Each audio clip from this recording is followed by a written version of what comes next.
The Rays escaped from Gotham City yesterday with a win, thanks to the hot bat of Matt Duffy and a strong pitching performance from the bullpen. Tonight, Tampa Bay arrives deep in the heart of Texas, where the hottest team in baseball awaits, the world champion Houston Astros.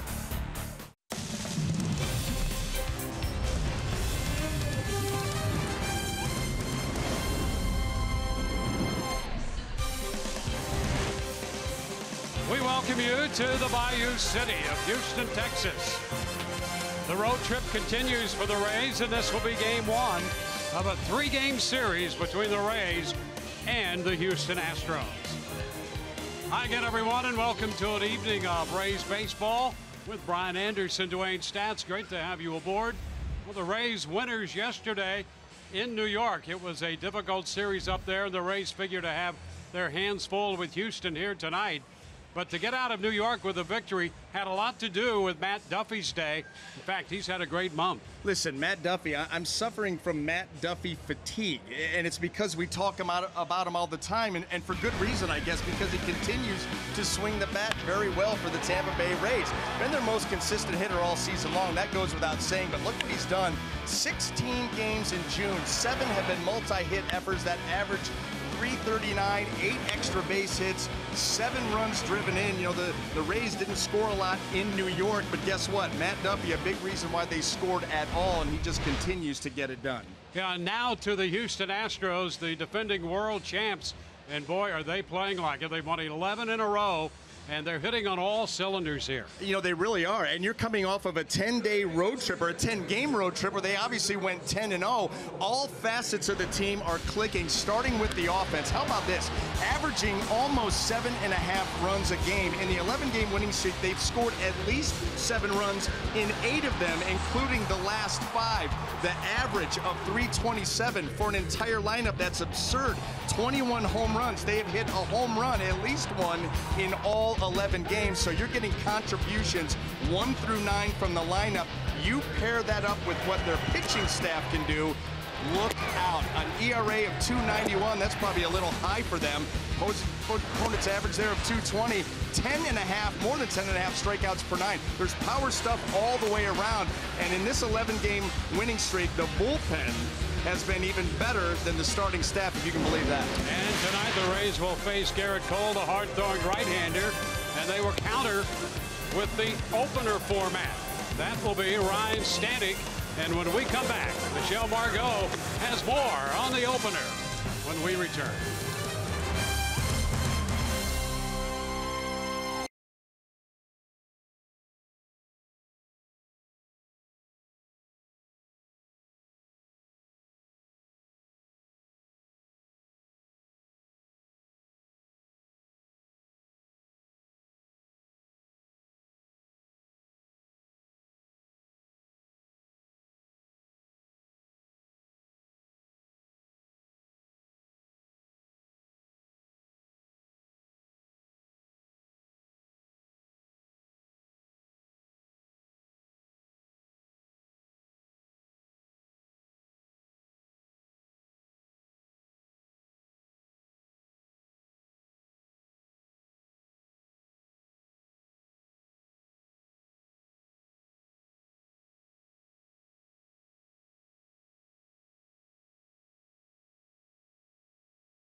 defending World Series champs, the Houston Astros. Well, today's bullpen day opener, Ryan Stanek has been on an absolute roll in the month of June. He's pitched in 6 games, but 3 of those games are starts. He has allowed no runs and struck out 11 in 8 innings, only allowed 3 hits and 3 walks. Here is manager Kevin Cash on what he has done so well in the month of June.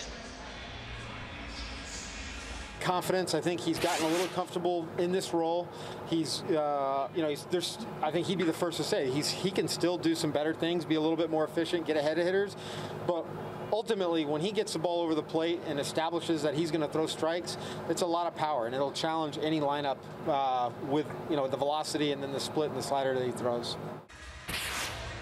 Well, Stanek tries to keep things rolling against the AL West leading Houston Astros. Garrett Cole on the hill for the Stros. Game 1 of the series from Houston. Coming up after the break, Dwayne and BA have the call. Next.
Welcome back to Houston, where the Rays and the Astros square off for the first time this year. Houston in with a record of 48-25 and riding an 11-game winning streak. Let's take a look at the lineup for the Rays tonight, presented by your Southern Ford dealers.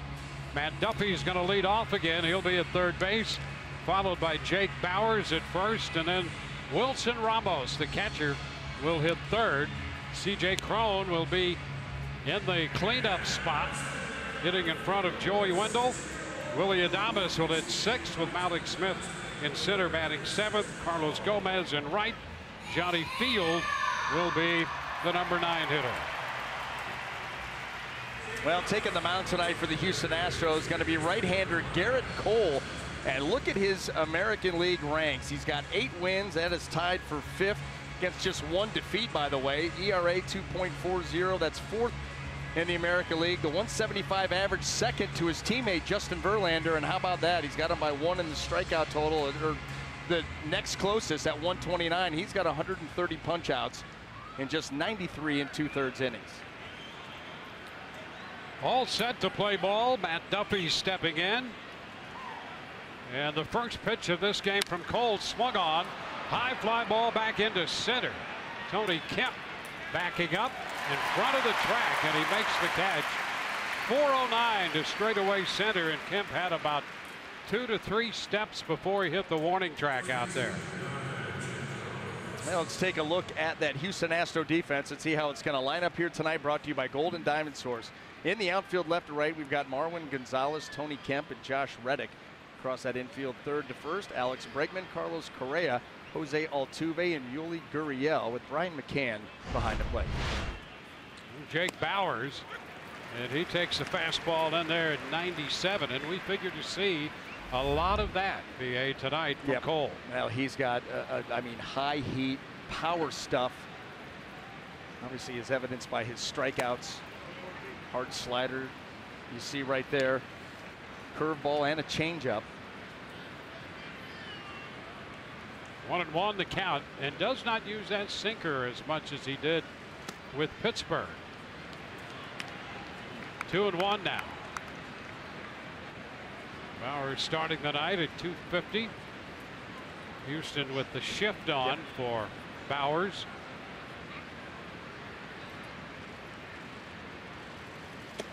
And there's ball 3 up and away.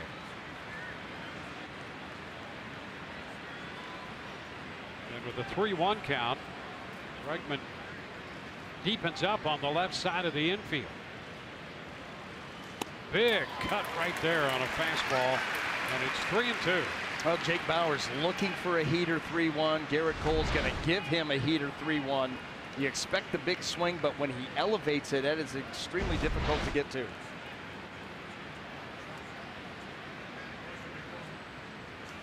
And Bauers takes ball 4, a pitch in. And I don't think Garrett Cole was all that pleased with the call from Brian Knight. Well, you look at the location of that pitch, and it very easily could have been called a strike. Right down there at the bottom of the zone. Borderline, goes the Rays' way.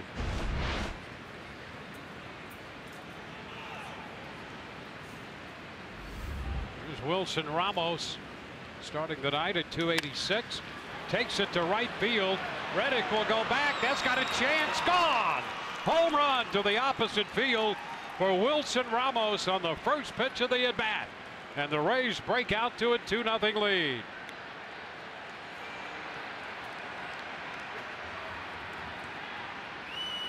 Well, a walk and then the home run. Number 9 for Ramos. And that's what you need to do. You know, if Garrett Cole is going to hurt himself with walks, self-inflicted errors, you've got to cash in. And Wilson Ramos sitting for that heater, gets one, and really a no-doubter into right field. Quick early lead for the Tampa Bay Rays. Here's C.J. Cron. Pitch is a strike. Well, Ramos making a push for a spot on the All-Star team as the American League catcher. He's been behind Gary Sanchez in the voting, and that won't hurt his cause right there at all. 296 on that fastball. That's the second career home run for Ramos off Cole. He has 3 hits off him and 11 at bats, 2 of those home runs.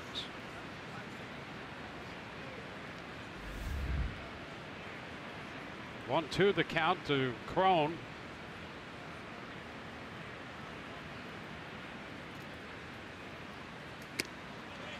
Two and 2.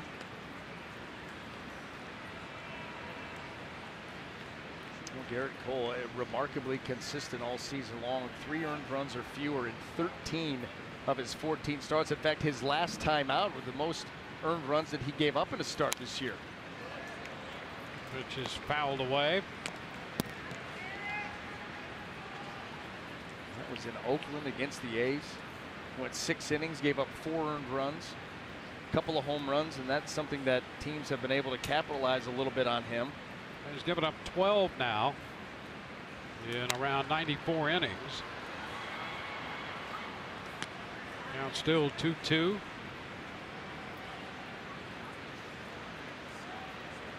Five of those have come in the month of June.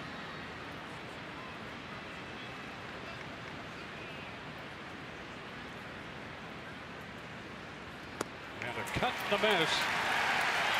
Thrown, the first strikeout posted tonight. Out number 2 here in the first inning. Boy, sharp breaking ball there by Garrett Cole. 82 miles an hour.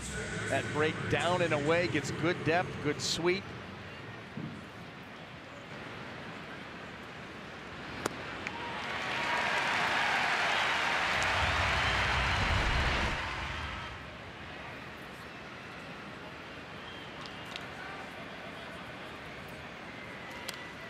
First pitch to Wendell, in on him, and he fouls it back. That's 97 to start this at bat.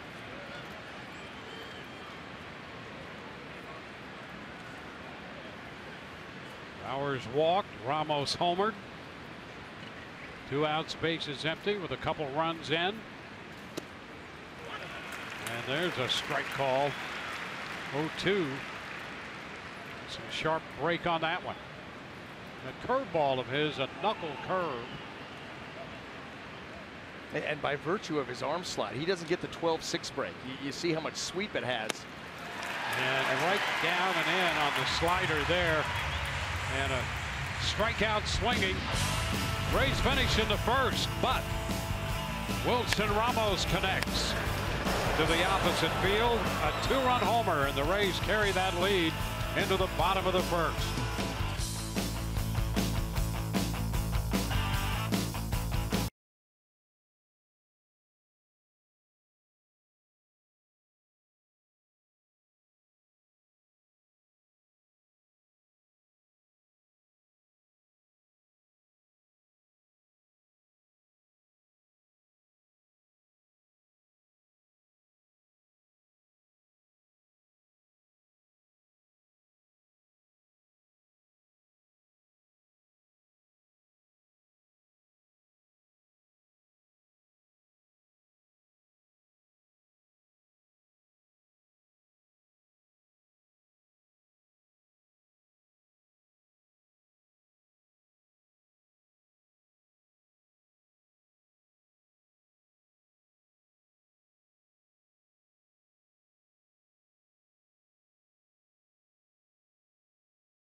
The inning.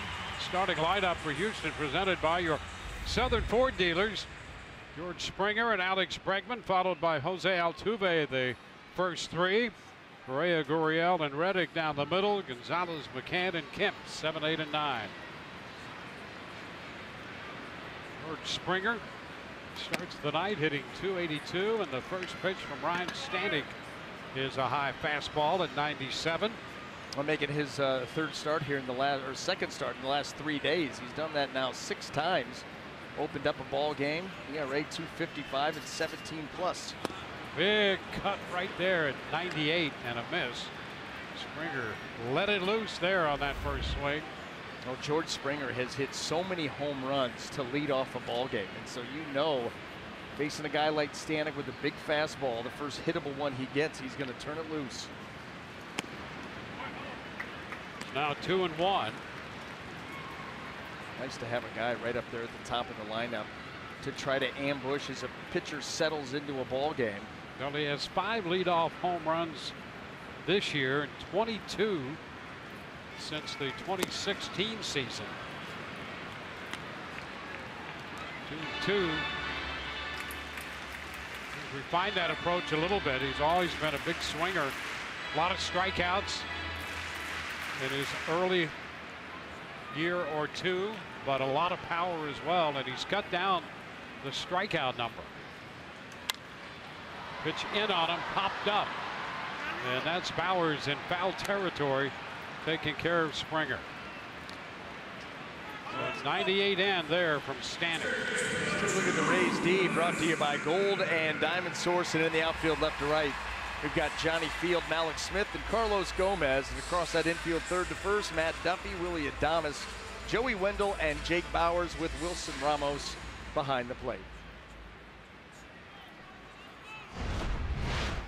Now the third baseman, Bregman.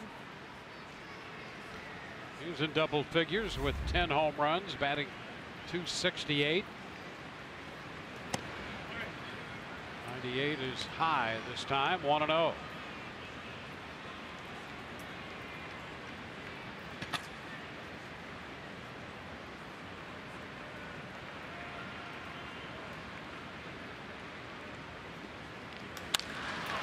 Shot into center field. Alex Smith will go to the track for it and make the catch. Out number 2. That brings up Jose Altuve. Well, let's take, Dwayne, a look at his scouting report on Jose. Highly decorated. You know, you look over the course of his career, 5-time All-Star, 4-time Silver Slugger winner, and was the MVP a season ago in 2017, and he does it really on the backbone of extraordinary hand-eye coordination. If you look at the averages that he has put up, I mean, right now he's hitting .337 with a .393 on-base percentage, and he's hit at least .337 in 4 of the last 5 seasons. Steps in with 99 hits on the year. Skies it into right. It's caught by Gomez, and it's a 1-2-3. Bottom of the first. 2-0 Tampa Bay.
The home run by Wilson Ramos. On to the second with Willie Adames to lead off against Garrett Cole. Alex Smith will follow, and then Carlos Gomez.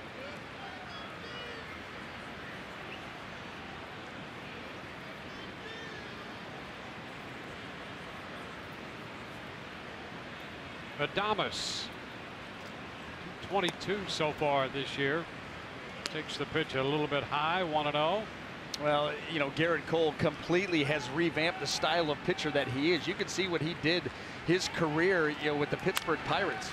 And, you know, they wanted him, you know, heavy sinker based.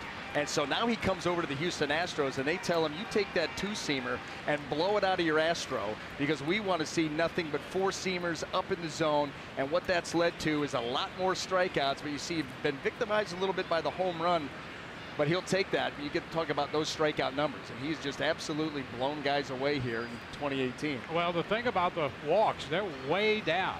He has 130 strikeouts coming into this game, now 132. He's walked only 25 men. Yeah. That strikeout to walk ratio. And how about the one walk against the Rays in that first inning? And Wilson Ramos, makes him pay. That's what you got to do against him. He doesn't hurt himself. Tap foul. Still 2-2.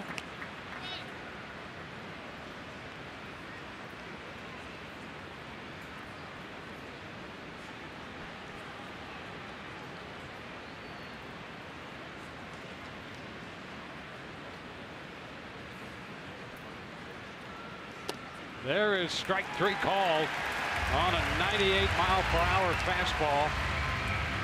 So Adames down on strikes following the Ramos home run.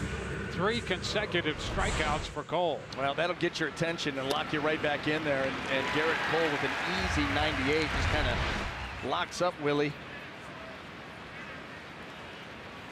Well, listen, you get an early lead off a pitcher the caliber of Garrett Cole, and then you look to build from there, but you've already put this team back on their heels a little bit. Malik Smith. Well, with this Houston ball club coming in winners in their last 11 straight, it's almost like taking a stick and poking the hornet's nest. Sometimes you got to do that, though. If you want to win. 1-1.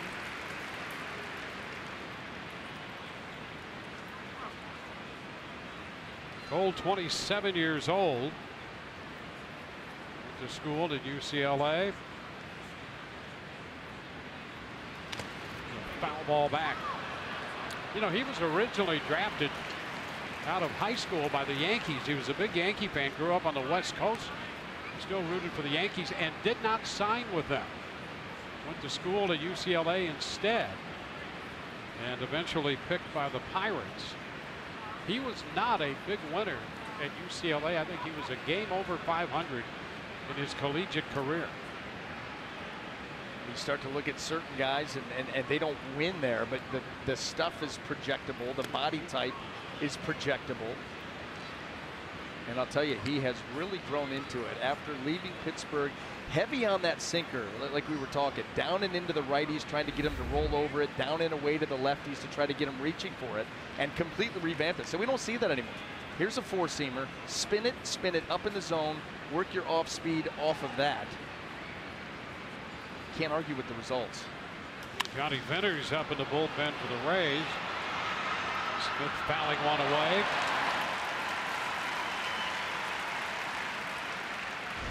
Now here's the deal between Pittsburgh and the Astros. A 4-for-1 deal, and the Astros gave up some talent, but happy to do it to get Garrett Cole to add to what was already a strong rotation. Dwayne, anytime that you can give up that much and say, do it again in a heartbeat, there you go. That shows you what he's given this team. Well, another strikeout right there. So we've seen him use the knuckle curve a couple times to get a strike 3. Seen him on the slider, seen him on the fastball. And now Carlos Gomez. Gomez spent some time here in Houston and struggled. And had a mixed reception when his name was announced. He fouls it back, strike 1. If by mixed you mean booze, yes, you're right. He seemed to enjoy it. Mixed and booze seem to go together. Yes, they do. Creates a little smile on the face of Gomez. For a little while, then there's a tendency to frown towards the end of the night. Swing and a miss. Goes after that pitch upstairs. Downright sad the next morning.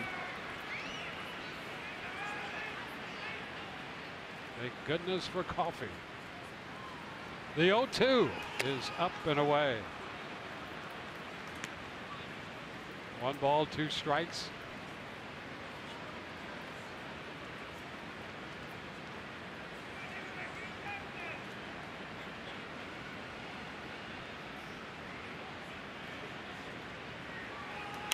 He fouls it back, losing his helmet in the process. That ball's out of play.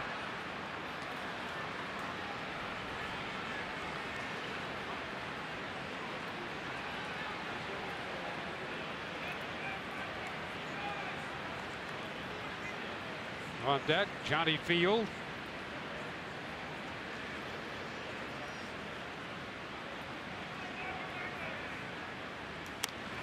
Foul ball coming straight back, and that's out of play in the section just beneath the booth.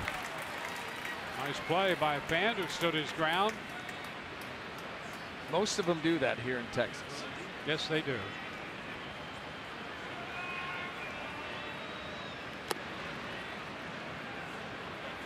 Two balls, two strikes.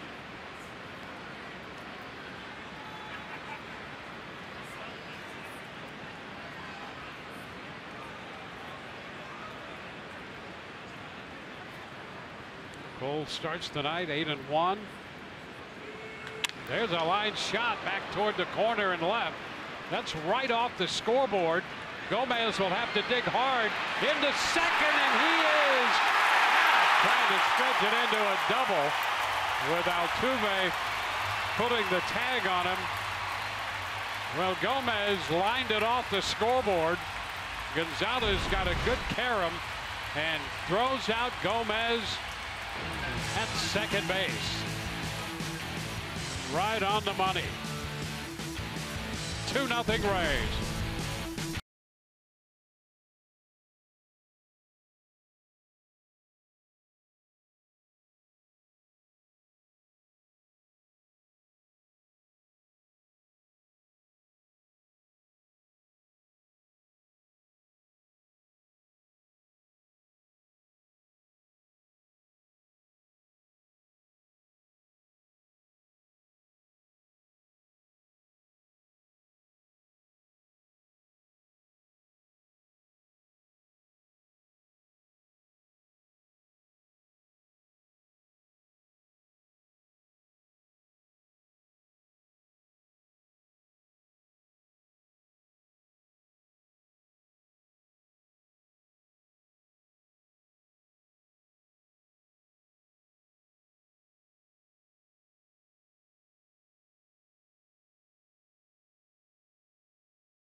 Second inning, Rays holding this 2-run lead.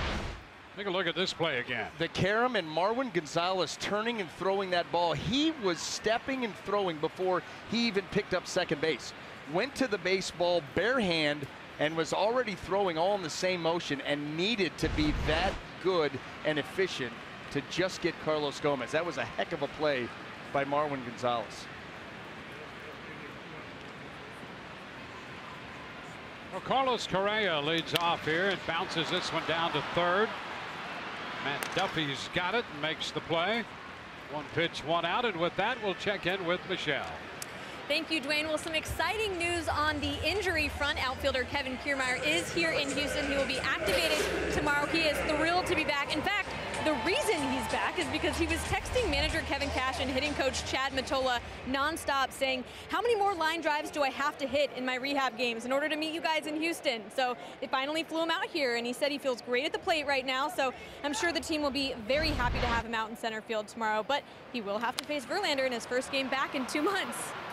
Well, you don't want to leave those line drives in a rehab assignment. No, if you're hitting line drives right now, let's get up here and take a swing or two. Yeah, and why not come out against Verlander, probably the best starting pitcher in the American League, maybe in Major League Baseball right now. Get it out of the way. Jump into the deep end.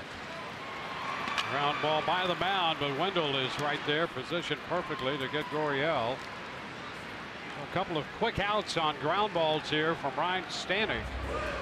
Stanek made only 8 pitches in the first inning. And 3 pitches here. And Josh Reddick's left-handed bat is due up.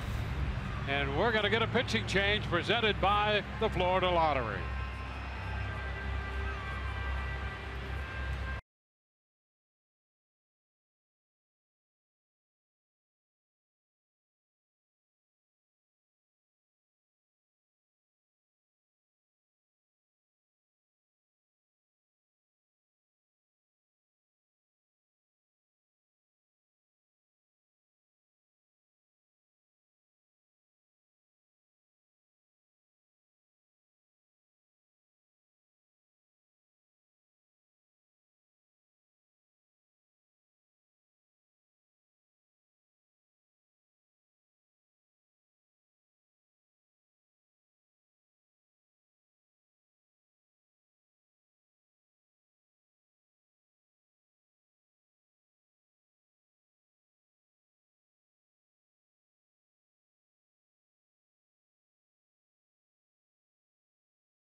The Rays up here 2-0, so they make the early change. Everyone deserves a second chance. Just play Grouper. Enter your lucky money ticket online, and you're registered for the $400,000 Super Grouper second chance promotion. The Florida Lottery. It's your ticket. Must be 18 or older to play. Play responsibly. Johnny Venters will get the call after Stanek faced 5 men in the opener role. Hey, they've taken him out with a no-hitter going. Listen, what is that, the 7th start that the Rays have had? Not giving up a hit? Cash, quick hook. They did stretch him out a third of an inning. He pitched an inning and a third the last time. An inning and 2/3 this time. With 11 pitches. That's right. It's pretty efficient. And Josh Reddick is on to face Johnny Venters.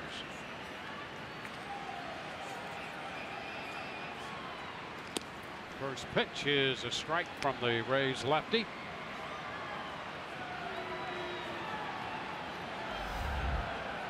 Reddick a .242 average. 1-1.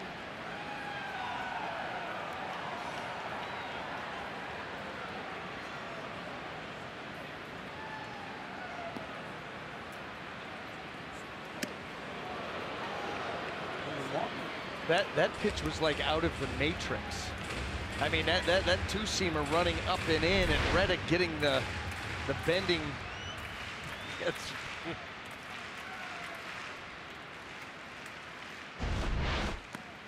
It's a limbo move by Reddick. It's 3-1 now.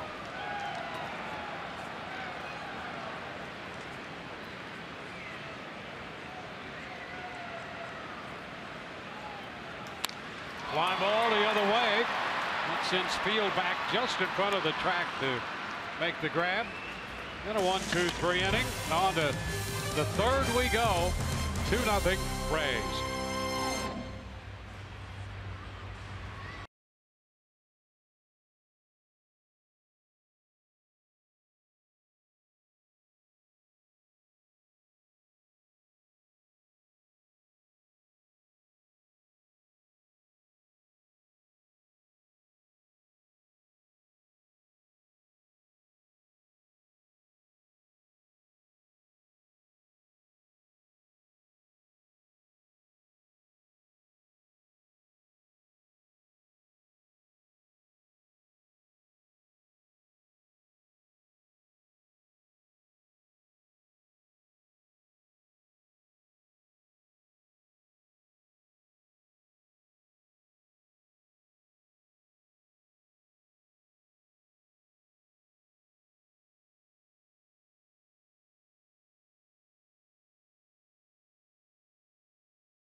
Field up there to lead off against Garrett Cole. And what we have here by way of comparison, this snapshot in time, a little different approach. 13 different starters for the Rays, 5 for Houston. Tied for the fewest in the major leagues with Colorado. Field sends one into right. Reddick is there and makes the catch. Johnny Field after the first pitch. One away. With the Rays, you know, obviously a different approach with the opener, and Ryan Stanek did that here this evening and did it quite well, by the way. And also injuries to the starting rotation. You think Chris Archer and Jake Faria on the disabled list right now. Nathan Eovaldi missed some time earlier in the season. The Rays, the guys they had down at AAA for depth, you know, Brent Honeywell, Jose De Leon, Tommy John surgery, they're out. Even right down to Anthony Banda, you know, got some time in the big leagues and was another guy to project as, you know, potentially a left-handed starter down the road and quite an effective one. And he went down with an injury. Well, those are high-quality young arms the Rays have lost to Tommy John surgery. There's a ball inside to Duffy, 2-0. Well, all of this started the idea that the Rays would have 4 starters and then go to the bullpen. Then they had to go 3 starters and a couple bullpens. And for a time, all practical purposes, 2 starters, and get creative with the openers and the bullpen days. You get about 2.5 now. Yeah. You've got Eovaldi, you've got Blake Snell, you've got Ryan Yarbrough is a coin flip. He may start a ball game, he may come out of the pen that particular day.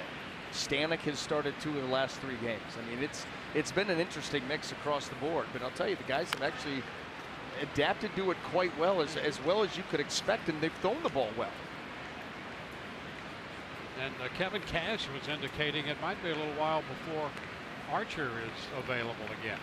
So it'll be interesting to watch that. Of course, that will impact how the Rays handle games and who starts and how long they pitch and how quickly you get into the bullpen.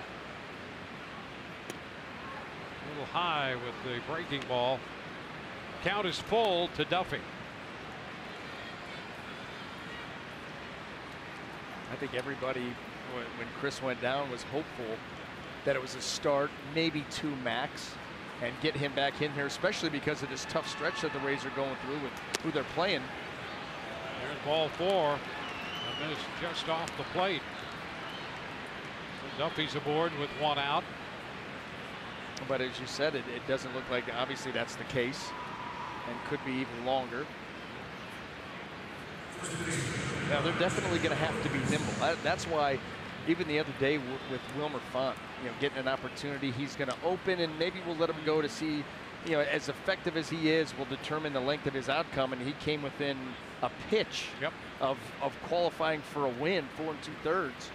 And the Rays are already talking about taking that maybe a step further. Well, you know, you're going to have innings. If you only have 2 bona fide guys, they're going to start every 5th day. You know, then, you know, Yarbrough's going to have to eat up a ton of innings. Font's going to have to do what he did. You think about Pruitt and Andriese. You're going to have quality innings somewhere. Runner goes. The pitch is fouled out, and it's 1-1. Speaking of quality innings, what a great matchup tomorrow night with Blake Snell pitching for the Rays against Justin Verlander. That's one of those matchups that you wait a good part of the season to try to catch. Yep. You hope to get it once, and here you're going to get it the 2nd game of this series.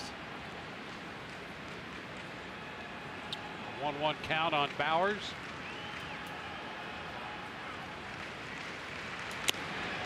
And I will tell you, I'll tell you this.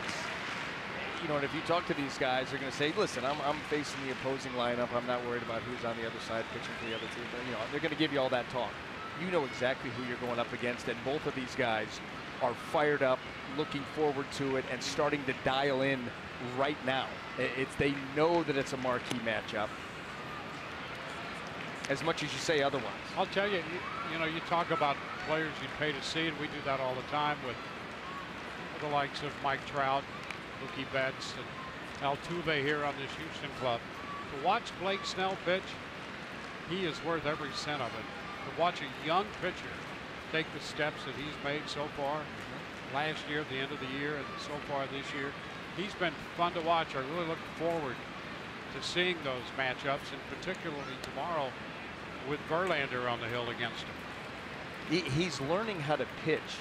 He's no longer a thrower. Yeah, I mean, he is learning how to pitch with elite stuff, 4 different offerings. Runner goes, and the pitch is a strike call. The throw into third, and Duffy's going to wind up at third base on a stolen base, his 4th of the year, and an error charged to Brian McCann. Well, Brian McCann has not been throwing the ball very well for the Astros. So here you go, the Rays pushing the envelope, and something you got to do against a guy like Garrett Cole, and that throw right there shows you what we're talking about. Sailed on him, wide of the mark, well wide of the mark, and now the Rays with a 1-out chance here, runner at third, and the infield comes in. So Bauers looking for some contact here, and he draws the walk down and in. So 2 walks in this inning. First and third for the Rays, with Wilson Ramos walking to the plate. Well, 25 walks on the season for Garrett Cole. That's already 3 here in 2 1/3. This is what happened the last time he walked a man. First pitch, Wilson Ramos, fastball up and away. Take you right out to right field. To raise that early lead. That's where we stand now. So Ramos now with 9 home runs, 35 runs batted in.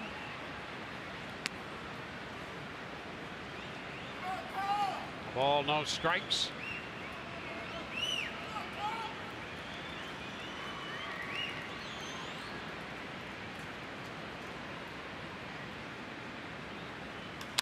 Up the right side, that's going to be out of play. 1-1. Well, 3 walks in a game equals his single game high this year.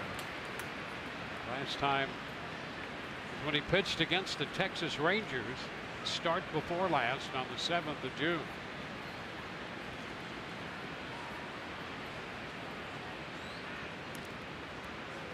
Move to first, Bauers back in.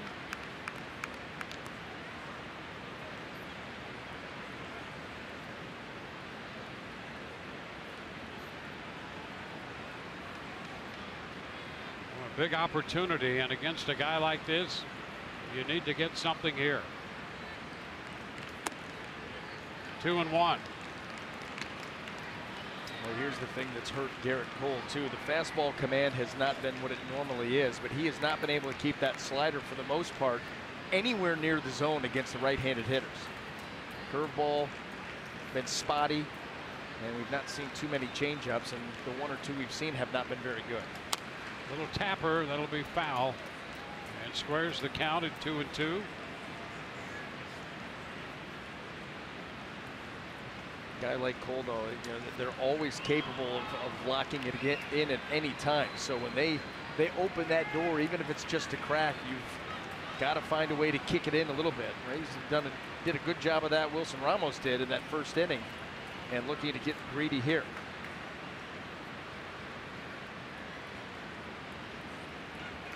Up and in.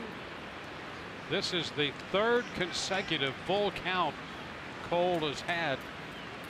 He walked Duffy, walked Bauers, and now 3-2 on Ramos.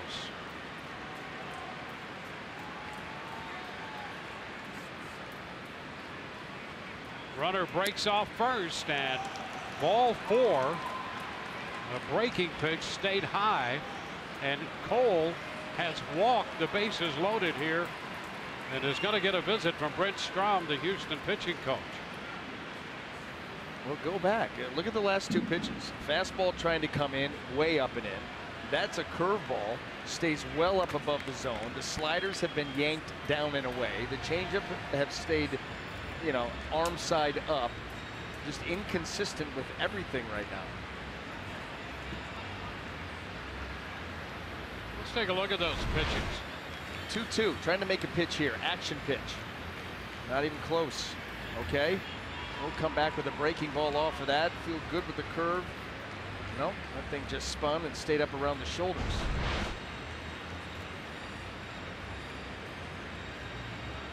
C.J. Cron's going to be the hitter as they break up the conference on the mound.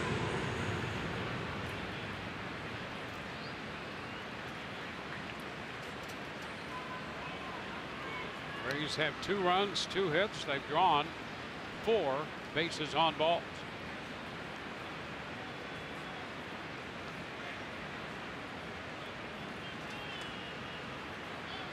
So here's Cron, and he takes a fastball for a strike. Cron 0 for 4 with 3 strikeouts yesterday in New York. 0 for 3 and 2 strikeouts on Saturday. And a strikeout on the breaking ball here the first time up tonight. It's been one of those prolonged stretches that you will often see a power hitter go through. Trying to break out and swings through the fastball down 0-2. And you can see right there Cole trying to get that pitch up and in. See teams do that an awful lot with C.J. Cron. Crowd him.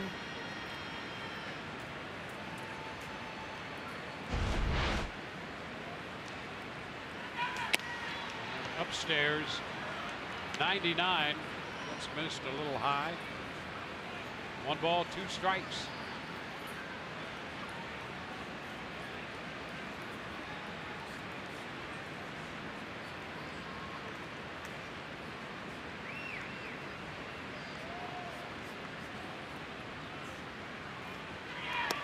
It'll be wide. 2-2.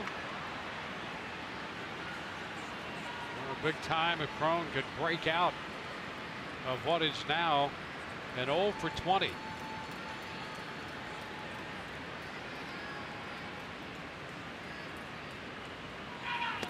a swing and a miss. He's out on strikes. Well, the struggle continues. That's the second out. Strikeout number 5 for Cole. And frustrating because Cron goes after this slider that is well off the plate away. And really came out of the hand down below the zone. And you know, when C.J. Cron is locked in, he sees that ball out of the hand as a ball, and it becomes a much easier take for him. You're trying to generate something and get something going, tend to be a little over aggressive. Well, there's Joey Wendell, who struck out his first time. Gets his second look at Cole.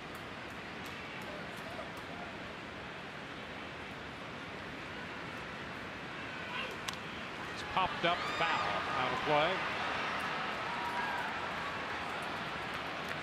Big opportunity for the Rays. And it comes down to Wendell against Cole.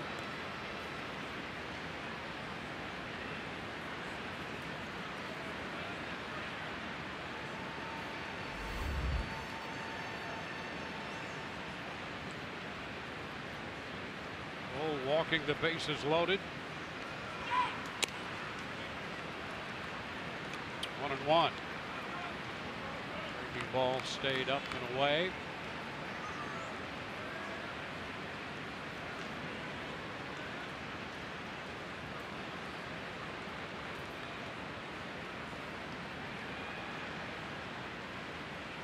Ground ball left side. That's going to go through, base hit.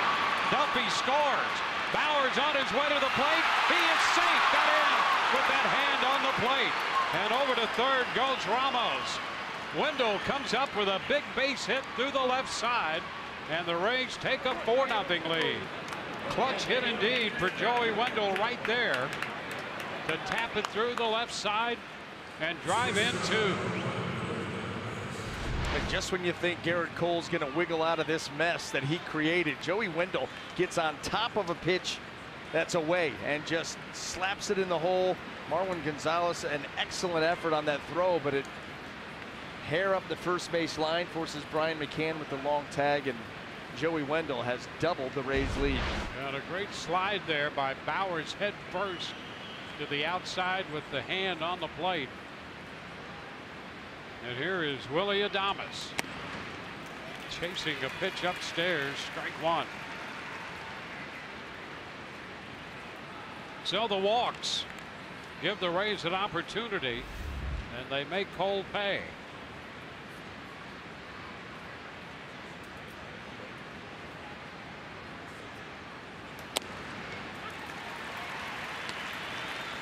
Two. Well, Dwayne, here's the slide you're talking about, and getting some help right here. Here comes Willie Adames, and he's saying outside, outside, outside. That's getting some help, and I'll tell you what, that's good, good teamwork right there. Adames and Bowers, young guys.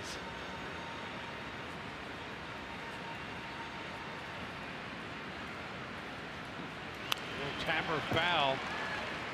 Yeah, that's great. You know, the two of them have played at all different levels together in the minor leagues.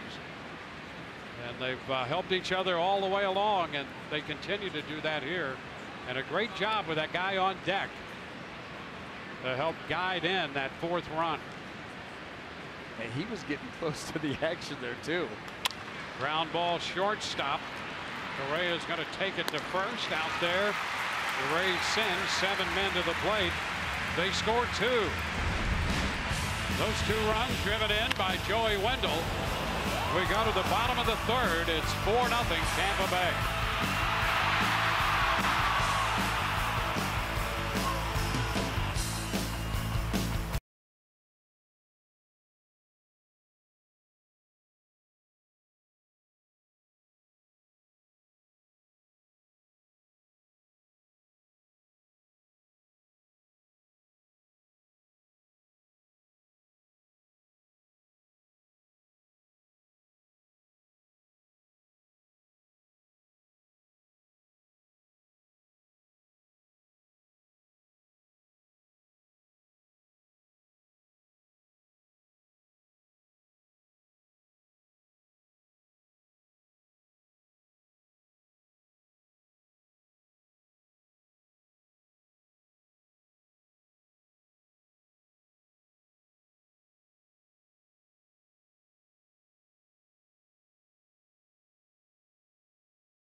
Rays baseball on Fox Sports Sun, brought to you by WB Mason.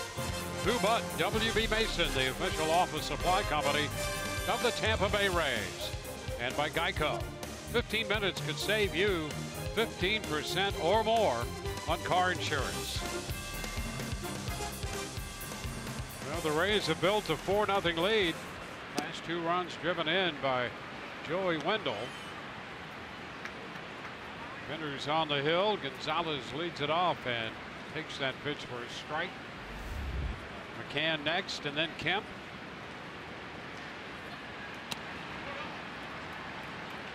Ryan Stanek was the opener for the Rays. Worked an inning and 2/3.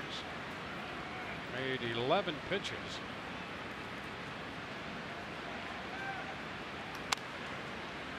It's fouled. It's 1-2. Gonzalez, switch hitter. He has 5 home runs, and they've all come from the left side. So Bender's in there turning him around to the right side.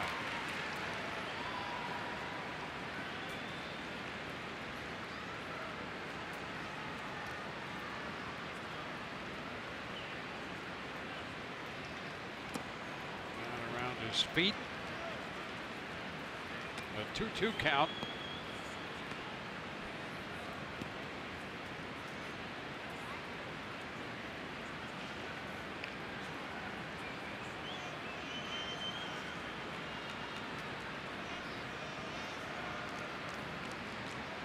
2 to Gonzalez. McCann on deck.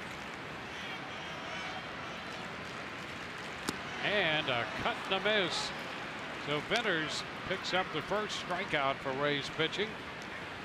And one gone in the bottom of the third. You know, it's not just the velocity on the fastball that lets you know that Johnny Venters has that elite hand speed once again. Sometimes it's the break and the depth on the breaking ball. You saw how late that was. Tight spin. We've seen the velocity continue to climb, and it really has seeped into all of his offerings. Ryan McCann, pitch stayed up.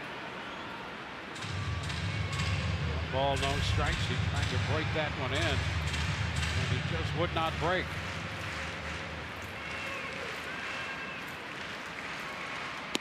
Now the fastball in there for a strike right on that corner. The Rays extreme with the shift. Willie Adames out there in shallow right field.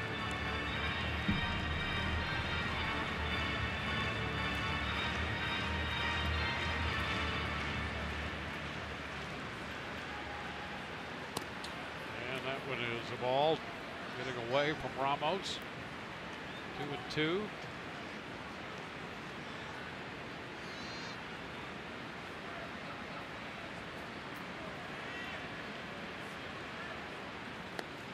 Close.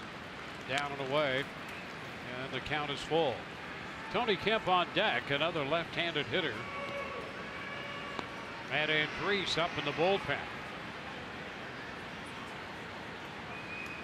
And McCann, did he go? Yes, he did.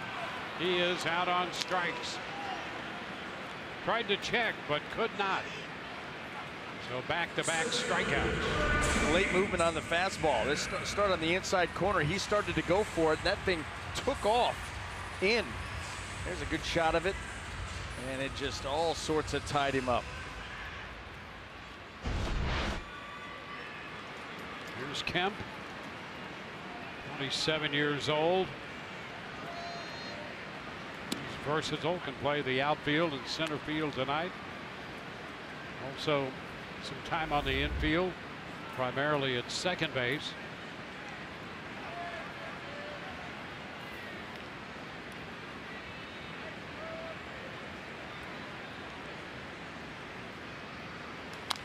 A tap to the right side, and the toss is not going to be in time. Kemp can get down the line.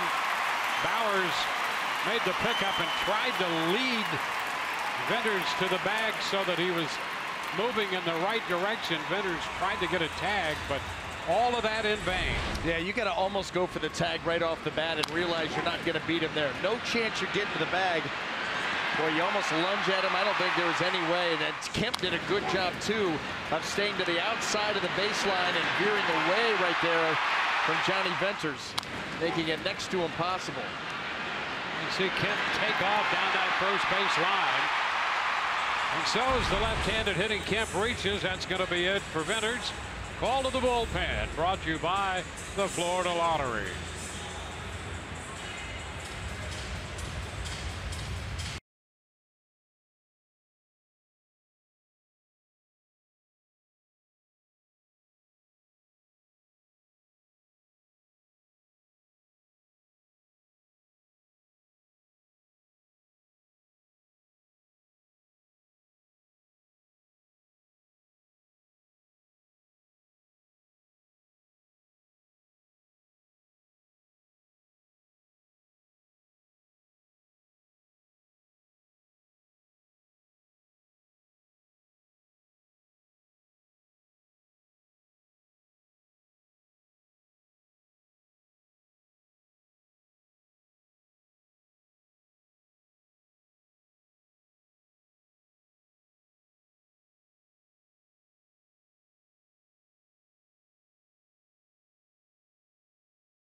Sports Sun brought to you by your Southern Chevy dealers. By El Dorado Furniture, a different kind of furniture store for over 50 years. And by your local Ford dealers.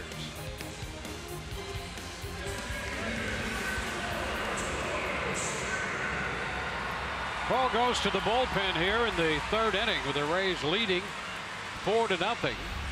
Matt Andriese will get the call. Well, 41 and a third innings. He's got 40 strikeouts, just 8 walks. ERA 3.27. The Rays continue to piece this thing together as the game moves along, and now it's Matt Andriese, and you figure as long as he's throwing the ball well, he's going to be out there for a few. So here is Springer, who fouled out to begin this game against Ryan Stanek. Pitch is inside.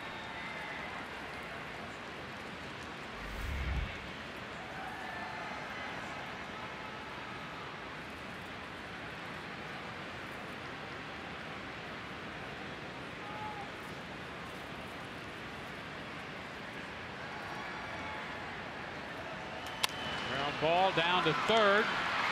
Duffy's throw on the money to get Bowers.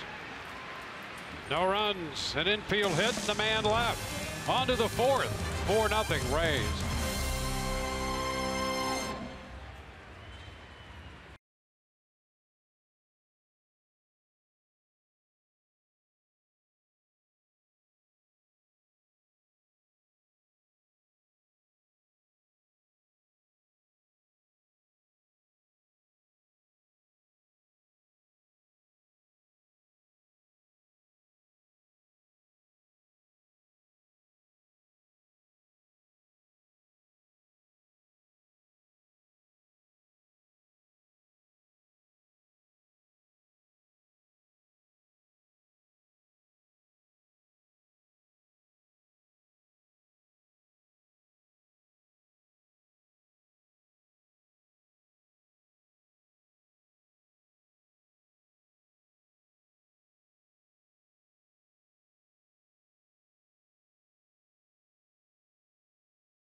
The new Rays Flex Pack has been released and features a limited time low price.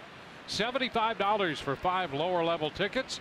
Save up to 60% off the single game ticket price and get a Devil Rays pullover presented by Dex Imaging with every pack purchased.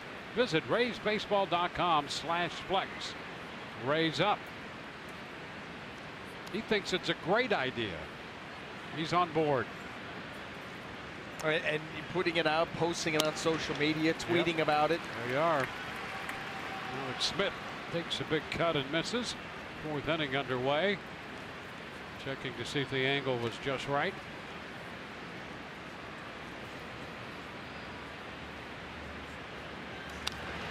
Foul ball back, 0-2.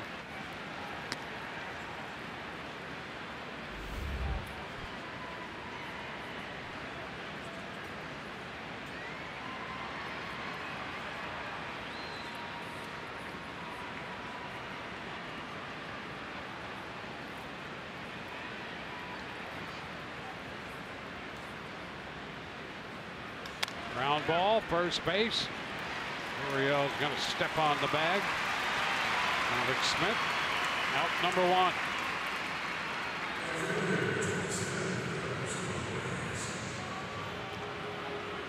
Well, here is Carlos Gomez, who singled off the left field scoreboard and was thrown out trying to stretch it into a double to end the second inning.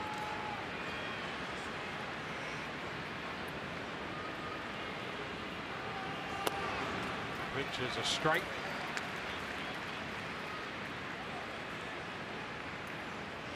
We're in the fourth. The Rays scored 2 in the first on the home run by Ramos and 2 more on the base hit by Wendell. That came in the third. Now a 1-1 count on Gomez.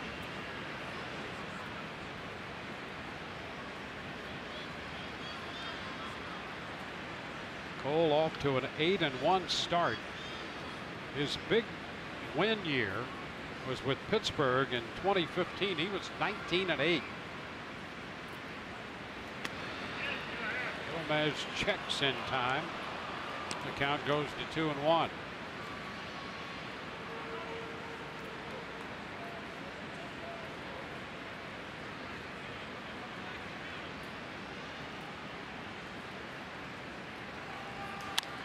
It's popped up right side into foul territory. Gurriel looks to put out on this one. And 2 up, 2 down.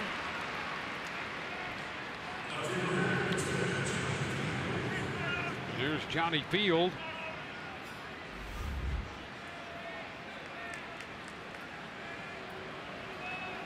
Field hitting .234 with 6 home runs.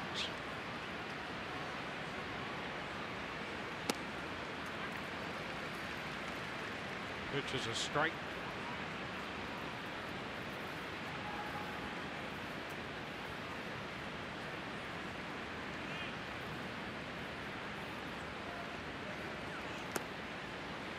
One and one.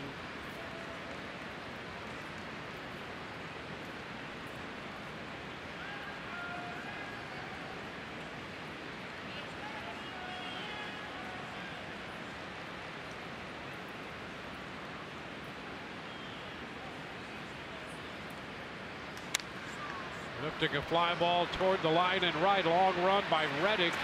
He is there and makes the catch just as he arrived alongside the right field stands. Bottom of the fourth coming. 4-0 Rays.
Subject of our Toyota Inside Look.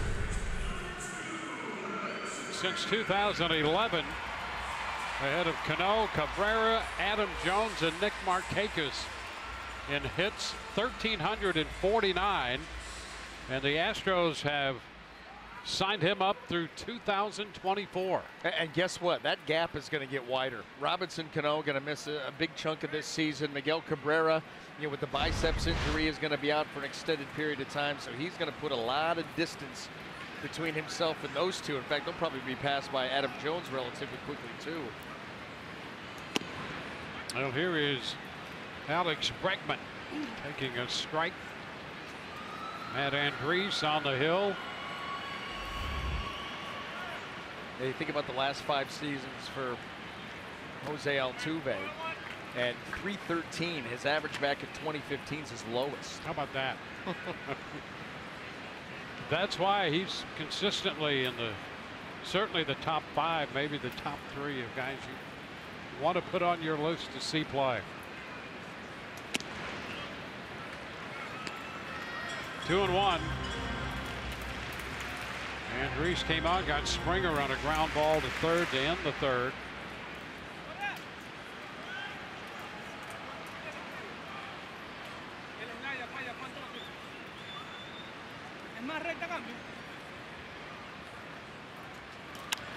Which is lifted to the left side near foul territory and just foul. Adames makes the catch.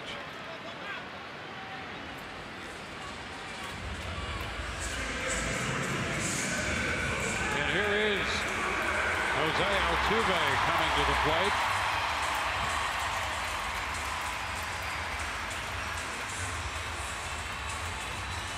Altuve is the one guy, and this could be true of many pitchers. You see the hits leaders, he has 99, one more than Gene Segura. He's the one guy in this lineup who has some very good numbers against Andriese. He's 4 for 7 with a homer off Matt. This one is fouled, and the guy behind him, Correa's 2 for 4 with a home run. So these two very tough right-handed hitters batting second and third in the 4th inning against Matt Andriese.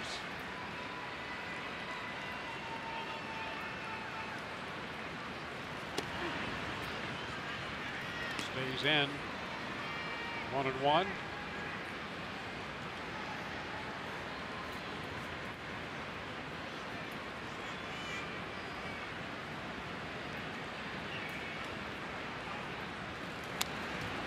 Pitch foul, the fastball up.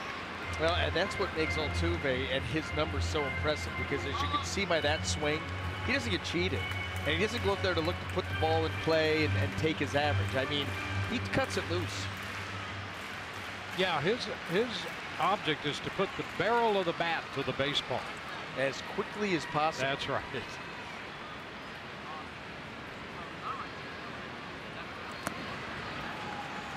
2-2. He's just had that since the first time we've ever seen him, that you can't stop me mentality. And it has become contagious. You know, he was here when this club was losing 100 games and thinking all the while they were moving in the right direction. Ground ball, shortstop. Adames, long throw, safe. Well, Altuve hustles all the time and beats that one out. I'll tell you, that was impressive, because really Adames, that ball came up on him just a little bit, but he didn't waste a lot of time here getting rid of it. See how that ball got up into his breadbasket? But Jose Altuve, by the way, from the right side, and he's in the back of the batter's box. That is getting up the line. And you know the other impressive thing about this, we shouldn't even have to say it, but here's a guy who's signed through 24, and he's beating out a ground ball to shortstop. Again, another reason that he's a favorite here. So he's aboard with one out, and here's Carlos Correa.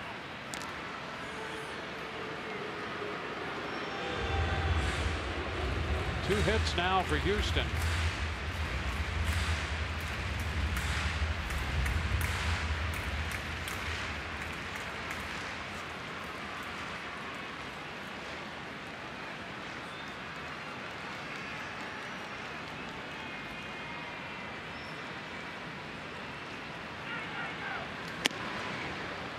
Inside.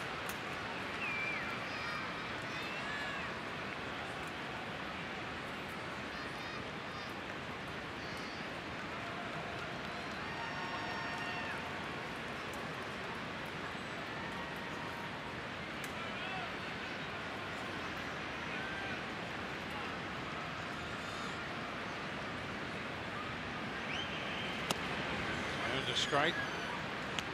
1-1.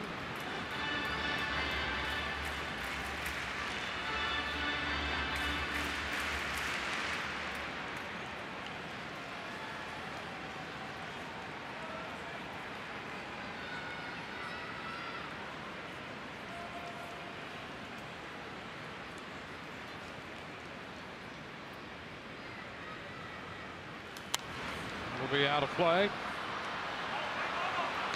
Ball and 2 strikes.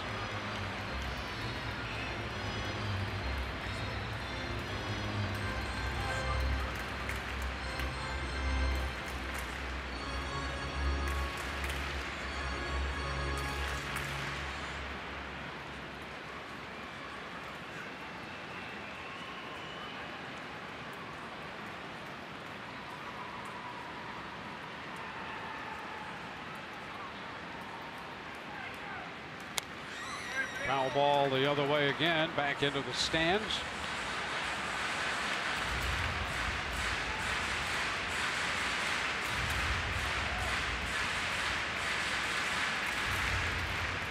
Rays scored 2 in the first, 2 in the third. Leading Houston as the Astros bat in the bottom of the 4th inning.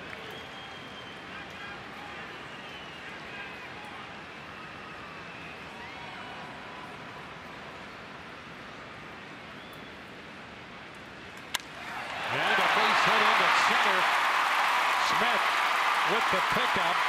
Now Altuve will go to third, throw into second, and that's going to be a double. A couple of guys who can run. Altuve beating out the infield hit.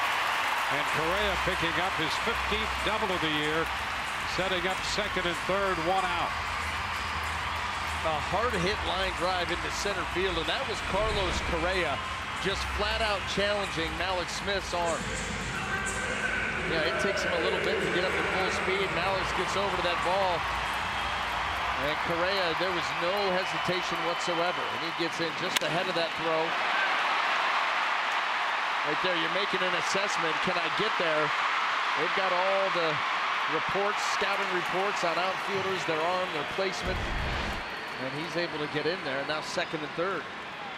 So the Astros put up a threat. Here's Gurriel, the first baseman. This guy's been deadly with men in scoring position. This one knocked down by Wendell. The run will score. Altuve crosses the plate, and Wendell just went to third, hoping they might get Correa rounding the bag as Gurriel drives in a run.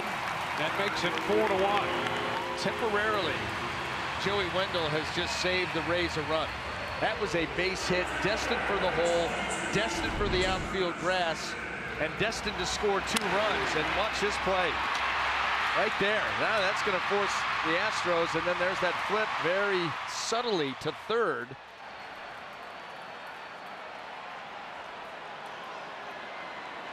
Correa not falling for it. So the RBI for Gurriel, 4-1. Kyle Snyder to the mound.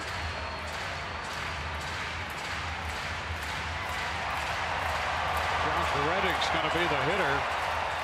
And the big conference out there on the hill. And this was started by the hustle of Altuve.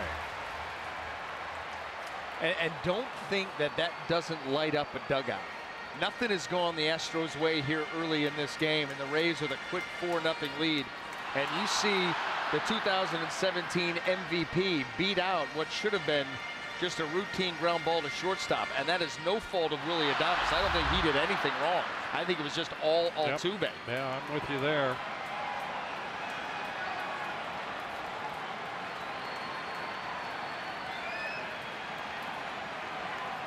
And now Josh Reddick.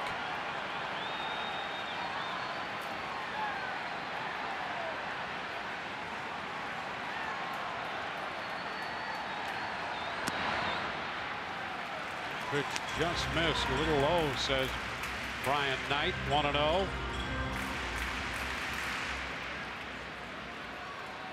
Reddick 6 home runs, 19 runs batted in.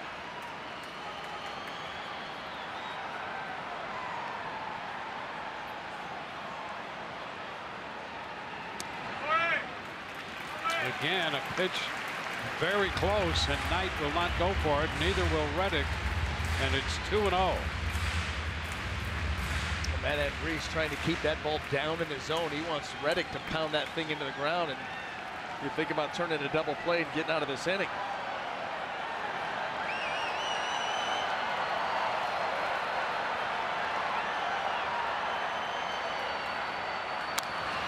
Instead, a fly ball into center. Malik Smith is there to make the catch. Runner at third will tag and score. The throw to second, and it's 4-2. Reddick picking up his 20th run batted in. Gurriel remaining at first base after the catch. And Andrees staying down in the zone with that delivery, and it was actually a nice job by Reddick to get underneath it and lift it to the outfield. That allows the Astros to cut this lead in half. Not a baseball left. So Gurriel, who drove in the first run, still at first. He came into this game, by the way. We mentioned he's been murdered with men in scoring position. He came in 23 of 50, hitting .460 with men in scoring position this year. That is absurd. Well, strike to Gonzalez. And you know what, Dwayne? He's going a long way in helping this team lead Major League Baseball in batting average with runners in scoring position. Yep. I mean, this team has been as clutch, if you want to call it that, or more clutch than anybody in the game. Well, the one-out infield single started it. Altuve, he has scored. Correa doubled into center. He has scored. Gurriel's at first with 2 outs.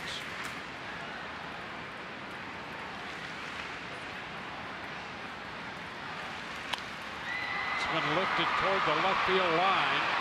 That's going to fall, and it's a foul ball.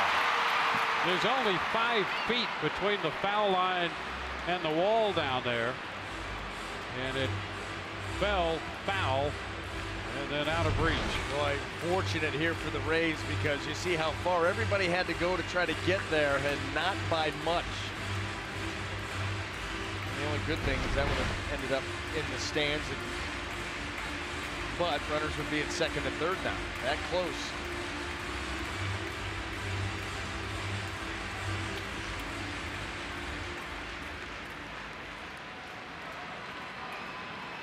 Gonzalez with an 0-2 count.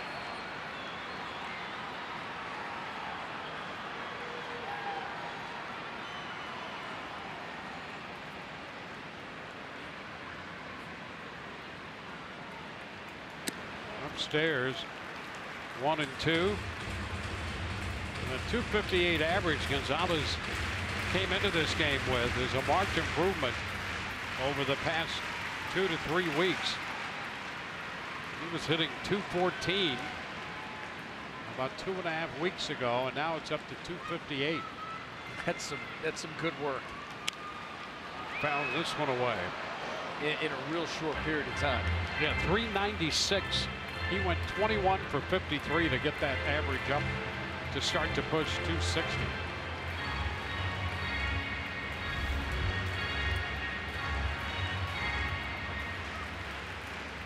Big reason why this team's on a run of winning 11 straight.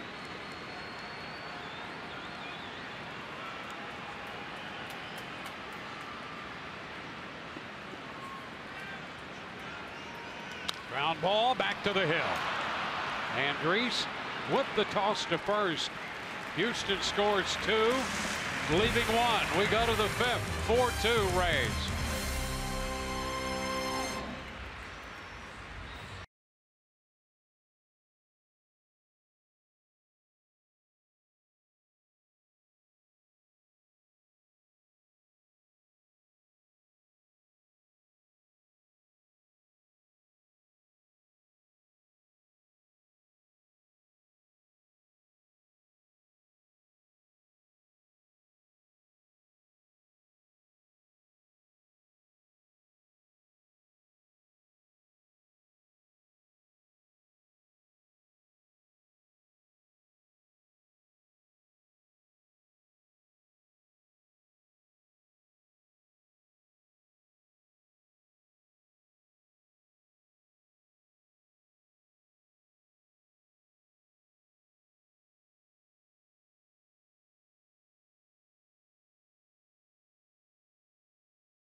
Tonight's Geico Great Moment. We flash back Game 7 of the 2017 World Series, and George Springer homers for the 5th time in the Fall Classic. Houston claiming its first World Series title with a 5-1 win.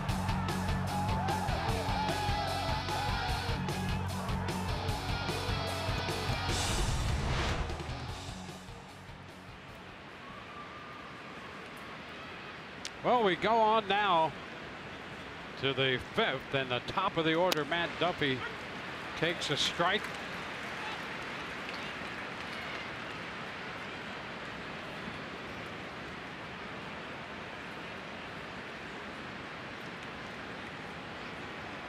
Duffy walked and scored in the 3rd, and he held up 1-1.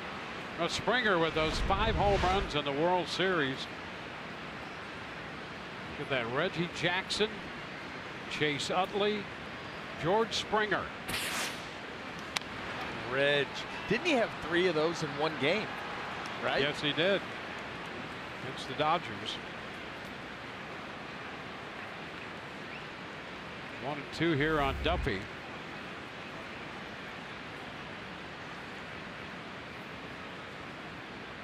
A little ground ball. That'll be handled by Altuve. And that's out number 1. Speaking of Altuve, you go back to that infield hit just by way of comparison. You know, they break them down now. How many feet per second these guys can run? Just to give you a comparison. You know, they've said Byron Buxton of the Twins, as fast as you can find. 30.2 feet per second for Buxton. And we had Altuve going down the line 31.6 to beat out that ground ball to shortstop. So when you say Adames did everything he could do, he did. Yeah. And it was the veteran second baseman Altuve just busting it down the line. You know, the 30 is considered elite speed. Yeah. That is the top end, whatever. 31, say, you know, you'd like to go back and look at feet per second up the first base line, because that right there is going to be top 3, if not the fastest all season. When you're talking about Buxton at 30.2, and that, but was that on an outfield play or up the line? Yeah, that's where these things, I think they categorize them. But you could go put that number, and I think that's the one I would take as the fastest in the game probably this year. Yeah, I would have to think about so. That.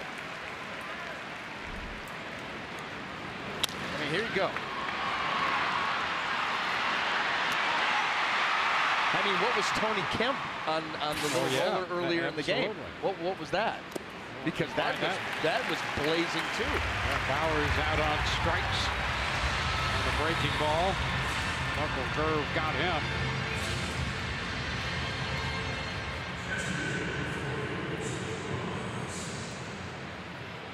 Well, we'll do some research on that. But it was the hustle of Altuve that set up their 2 runs in the bottom of the 4th.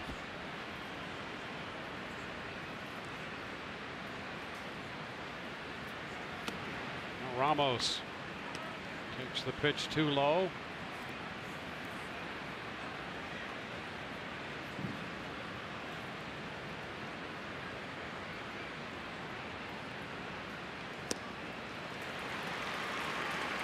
One and one.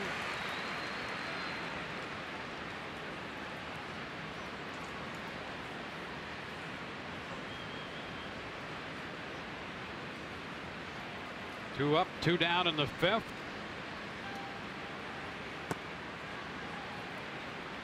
Two and one. Ramos connecting for his 9th home run of the year in the 1st off Cole. A walk against Cole in the 3rd.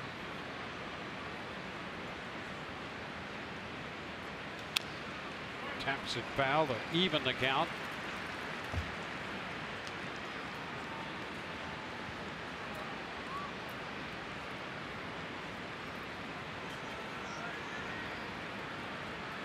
C.J. Cron on deck.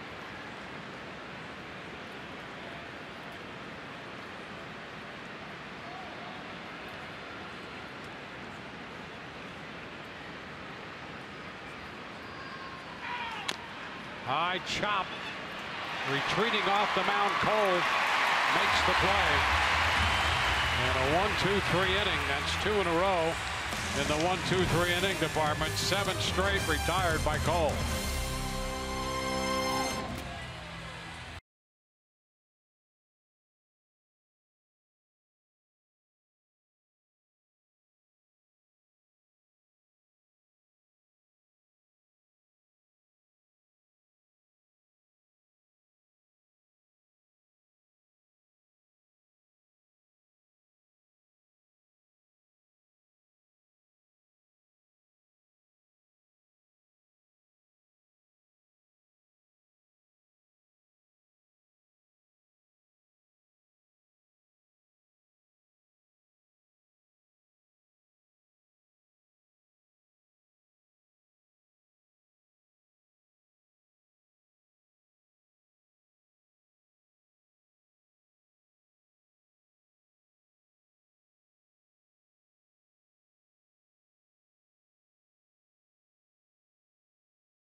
Rays 2018 Camping World MLB All-Star Ballot now open exclusively online, so make sure your favorite Ray is represented on this year's squad by voting at raysbaseball.com/vote. Catch all the excitement of the 89th MLB All-Star Game presented by MasterCard July 17th live on Fox. Well, Wilson Ramos off to a great start in the balloting, so keep it up. Ramos has kept it up with a home run tonight. And here is Brian McCann taking a soft pitch, breaking ball in for strike 1.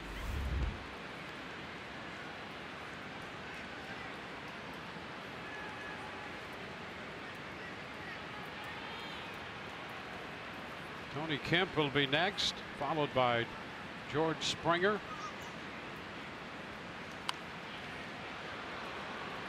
0-2.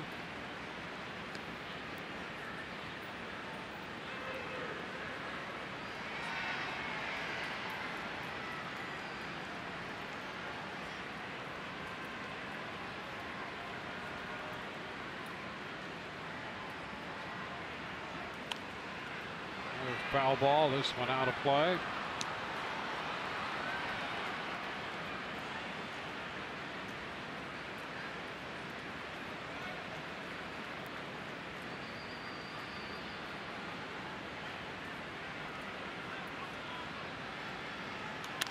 Liner into right. Here comes Gomez to make the catch and retire McCann. Well, important to keep that leadoff man, regardless of who it is, off the base. And the Rays have done that every inning tonight. Altuve beat out that infield ground ball to short with 1 out of the 4th. That led to a couple runs. In fact, neither team tonight has been able to put the leadoff man on.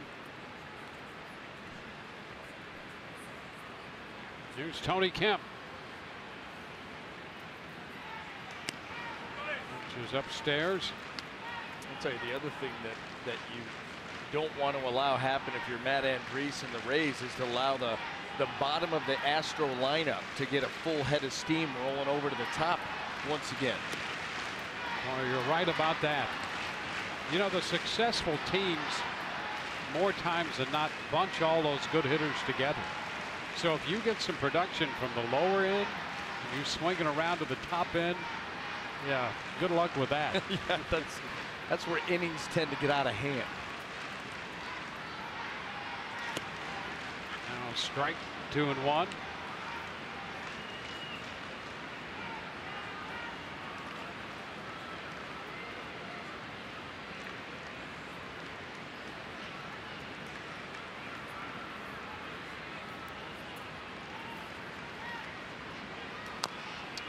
Foul right off his speedy foot. 2-2. Need those babies. Saw him put those in full display his first at bat. How important the wheels are to Tony Kemp.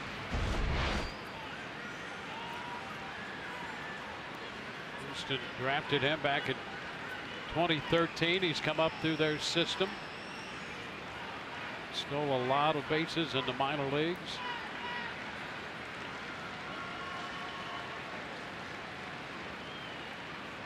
One out, base is empty. 2-2 here.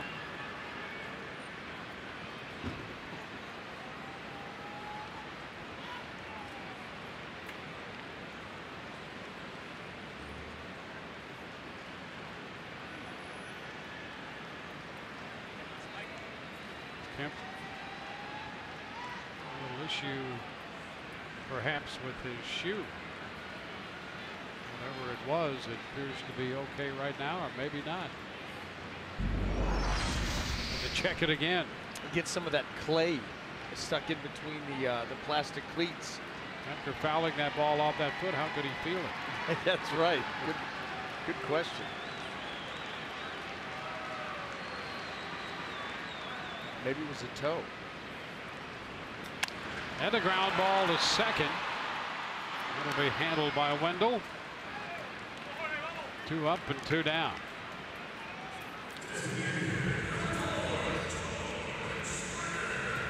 FIFA World Cup action continues tomorrow on Fox and FS1. Kicking off with Colombia and Japan at 7 Eastern, 6 Central, 4 Pacific on FS1. Then Poland battles Senegal at 10 Eastern, 9 Central, 7 Pacific on Fox, followed by Russia taking on Egypt at 1, noon, and 10. The FIFA World Cup Tuesday on Fox and FS1, or stream live on your Fox Sports app.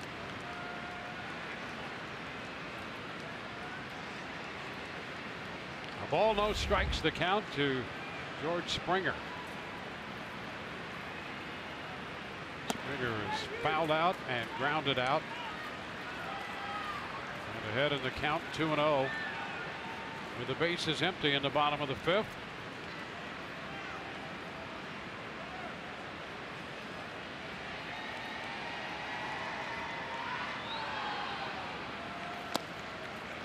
And Grease misses again. Ryan Stanek began this game. Worked an inning in 2/3. Johnny Venters for an inning. It's been Andriese since.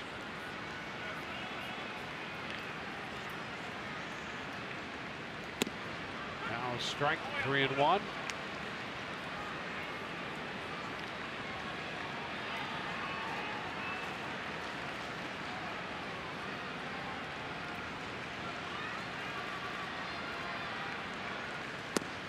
And the ball 4, checked in time by Springer.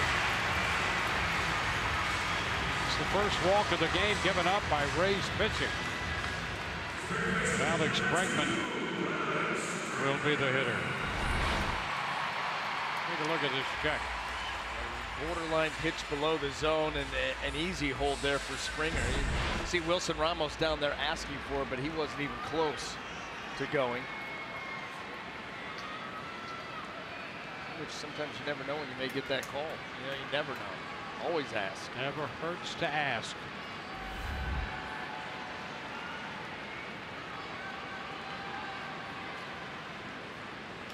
Bergman lifts it up the right side, out of play. Strike 1. Last outing for Andriese came on Wednesday in the Toronto series. That was a game the Rays came away with a 1-0 victory. Started by Wilmer Font, then Andriese and Castillo. Grease pitched 3 2/3 in that game. Gave up a couple of hits, a walk, and 2 strikeouts.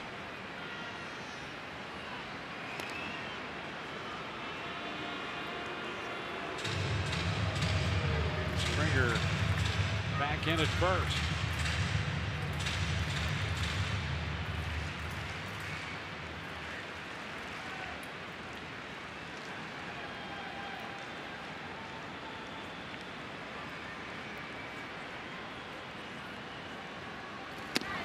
Upstairs, it's 1-1.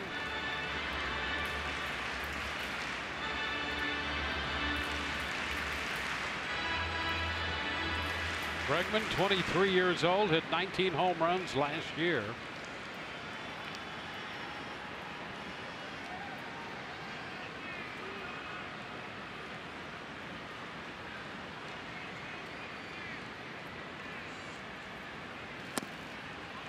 And the pitch is down. Here's a guy, Bregman, who it would seem on the surface could be a walking contradiction.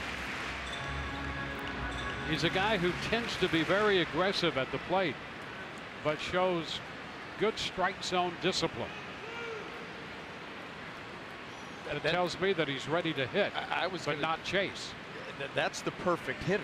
I mean, that would be the description for me of the perfect hitter. I'm super aggressive, but I have great strike zone discipline. Yeah.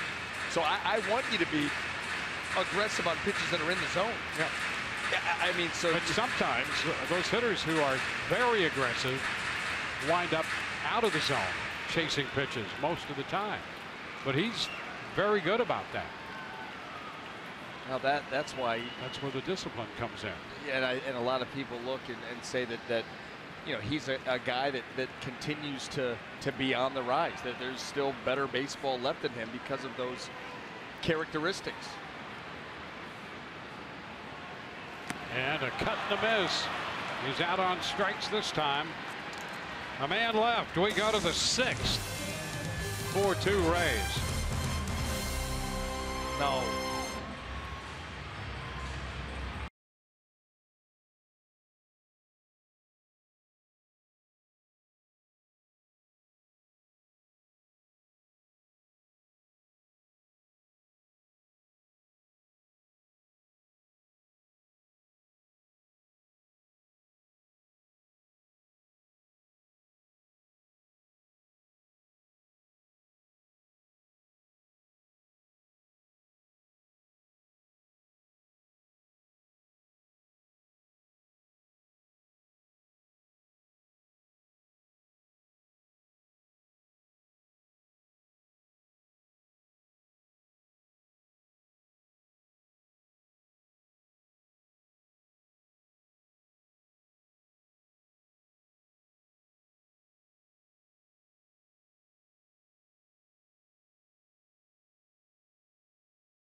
Wilson Ramos belted a 2-run home run in the first with Bowers aboard after he had drawn the walk. Joey Wendell, a clutch base hit, driving in Duffy and Bowers in the third to make it 4-0. A couple of runs for Houston in the fourth, one of them coming on the Yuli Gurriel base hit. Another one on a fly ball, and we're headed into the 6th with the score 4-2. Garrett Cole, the starter, still on the hill for Houston, and the Rays will have the middle part of the order. Crone, Wendell, and Adames due up. And that's a strike. Crone has struck out twice. First time on a knuckle curveball. Last time on a slider. And he swings through a fastball upstairs. Yeah, same thing. Fastball up, on the inner half of the plate.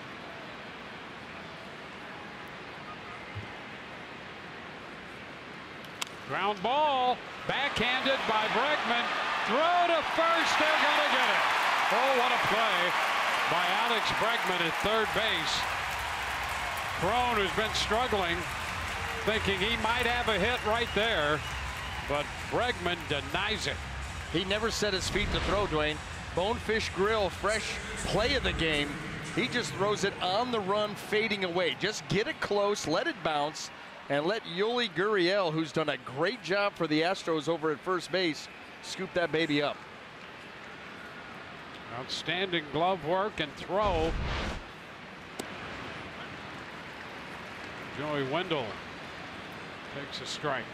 But we've seen a couple of very confident throws made by Astro fielders. When you think about Marwin Gonzalez out in left earlier in the game to get Gomez at second, and then that throw right there by Bregman. Pitch had some bite down and in. Disappeared on Wendell, 0-2. Gonzalez and Bregman. Their fine defensive work tonight.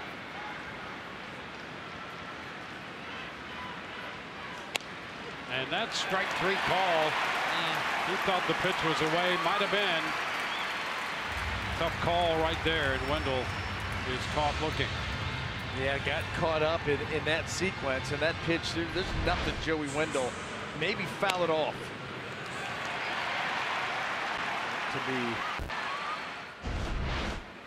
off the plate by a few inches at least.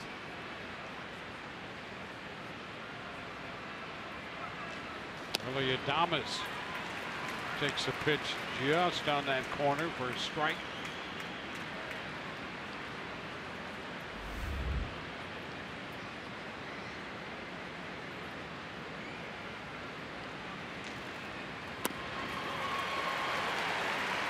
Ball, 0-2.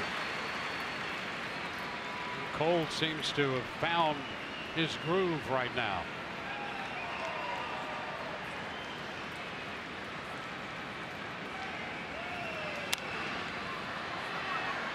Fastball fouled out of play. 0-2. Alvarado throwing in the bullpen for the Rays.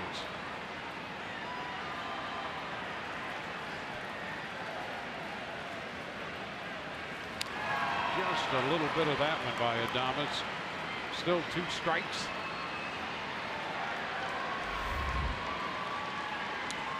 Boy, how about this for Cole? Pick any time through the lineup, but the third time through, 141. Yeah, just an on base at 210. It's his best time, and that usually not the case. You're hoping to hold serve between your first and second, not improve. And these days, there are a ton of pitchers who don't even get that opportunity.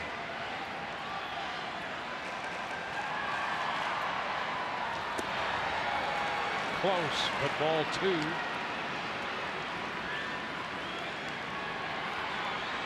There's some starting pitchers, Dwayne, in Major League Baseball now that won't even be allowed to go through the lineup one time.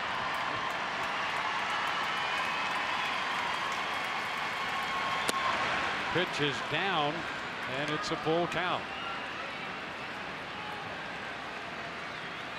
On deck, Malik Smith. He would be up should Adames reach.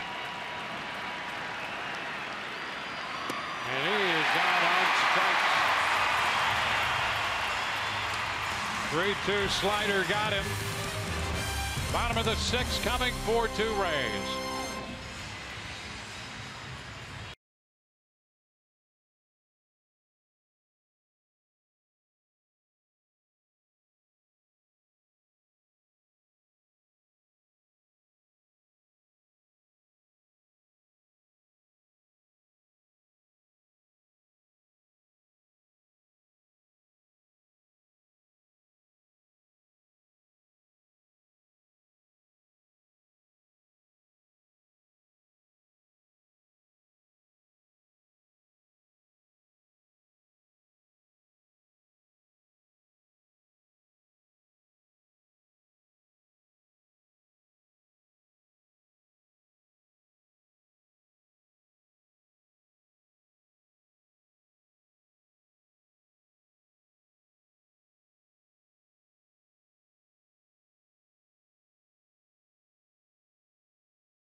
against the Houston Astros. Well, it's time now for your Chevy Prospect Spotlight. We're taking a look at second baseman Kian Wong, who in the last 14 games down in AAA Durham is hitting .375 with a .417 on-base percentage, and in those 14 games, 9 had multi-hits. Wong is a Hawaii native and the little brother of the Cardinals, Colton Wong.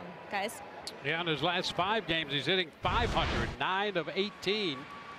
So he's red hot down there, and one of the multitude of infielders we were talking about the other day the Rays have in the system. Here's a big cut in the miss. Big swing by Altuve, leading off the bottom of the 6th, strike 1. Jose Altuve singled and scored in the 4th when he beat out the ground ball to short. That started it. Upstairs, 1-1. Carlos Correa will hit second, and then Yuli Gurriel.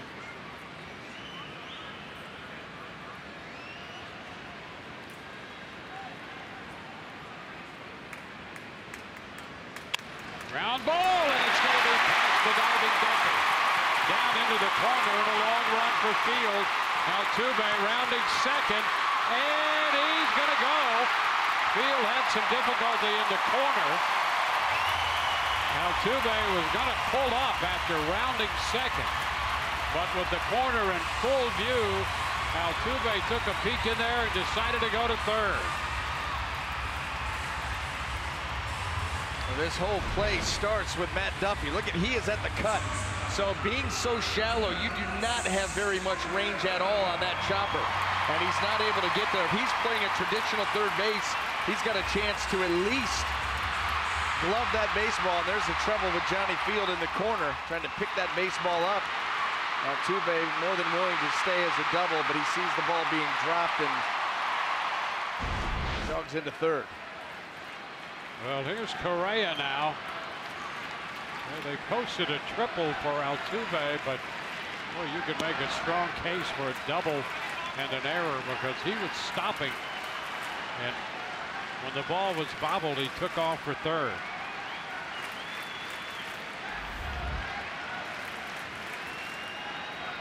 Want to know the count to Correa.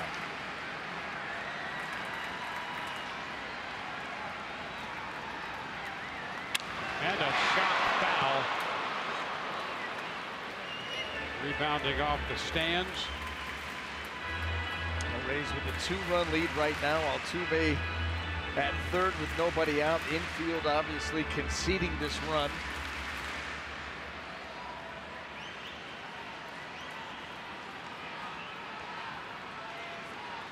Well, if that triple ruling stands, it will be the third for Altuve.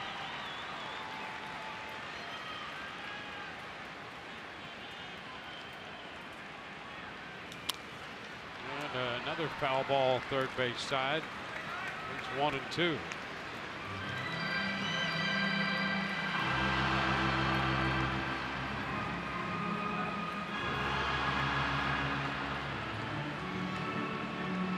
Rays have 4 runs, 3 hits. Houston 2 runs, 5 hits, and a major opportunity with a man in third and nobody out in the bottom of the 6th for Houston.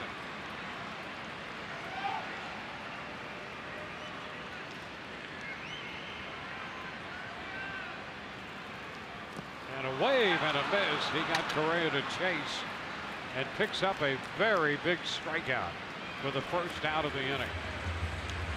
Well, you're giving a team a run. It puts the onus on the pitcher. And great job there by Matt Andriese, first getting him to 2 strikes and then making it count with that pitch well out of the zone that he gets a chase out of. Well, now another tough assignment with Yuli Gurriel. He drove in the run in the 4th, and look at this now with that RBI. He's hitting .471 with runners in scoring position. They have the top 2 in Gurriel and Altuve, both over .400. Wilson Ramos makes a visit to the mound.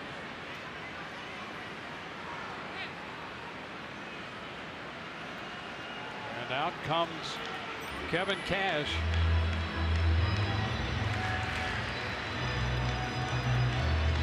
So Kevin Cash walking to the mound. He's going to make a call to the bullpen. This brought to you by the Florida Lottery.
Photo or video with hashtag Hats Off for Heroes. For each post, T-Mobile will donate $1 to support veterans. So Matt Andriese departs with a man at third and one out in the bottom of the sixth inning. Call goes for the hard-throwing left-hander, Alvarado. Andriese made 51 pitches, working 2 2/3, 4 hits, a couple strikeouts and a walk, and he's accountable for the man at third. So the power arm comes in against Gurriel. Well, this is where you have the opportunity of being able to punch Gurriel out. You got a long way to go to get there, but Alvarado has the stuff. He's got 33 of them in 29 1/3 innings. So forget the lefty righty. This is about trying to get a strikeout. Gurriel punches a base hit into left to score the run. And he comes through again. 2 for 3 tonight with men in scoring position. Started the night 23 for 50 with men in scoring position. And he drives in Altuve to make it 4 to 3. Breaking ball stayed up. He got a good look at it and roped that thing into left field.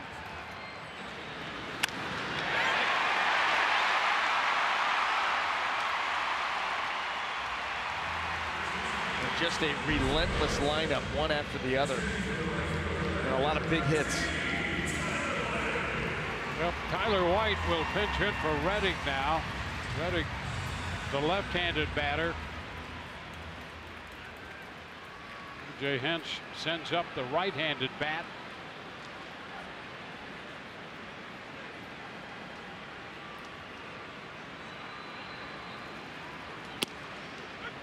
There's a fastball at 98 for a strike. The pinch a penny pinch hitter, Tyler White.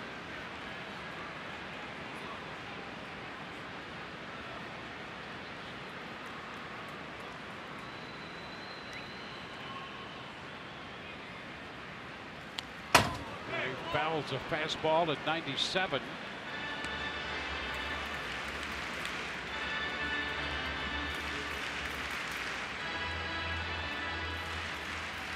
White called upon to pinch hit yesterday in Kansas City when Houston won the extra inning game to extend its winning streak to 11.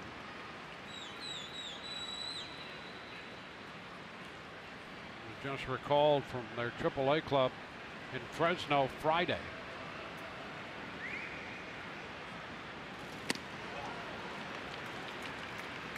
It's a ball, 2-strike count.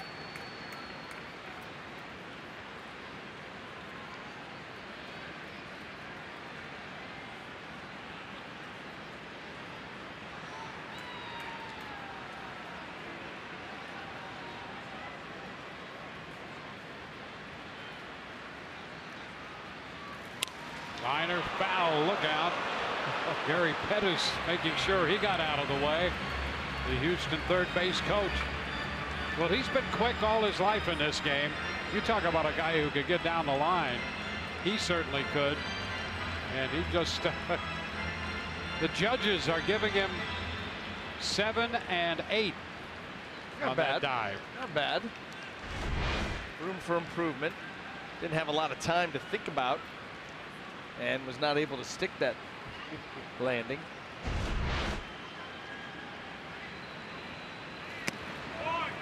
Upstairs.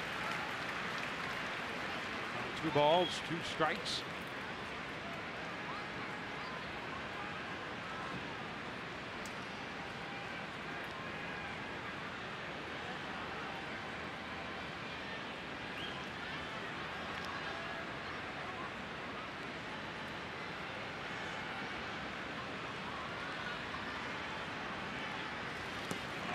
When blocked by Ramos, and the count is full.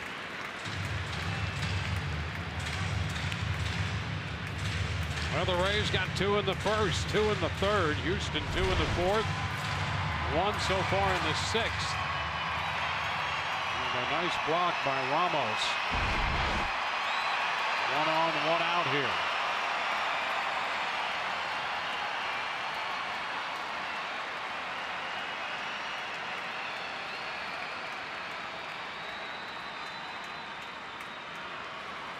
Strike 3 call. He gets White looking.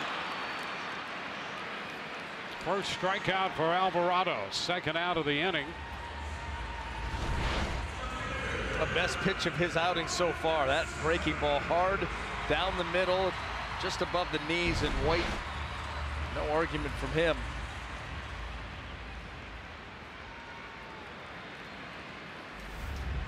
Marwin Gonzalez.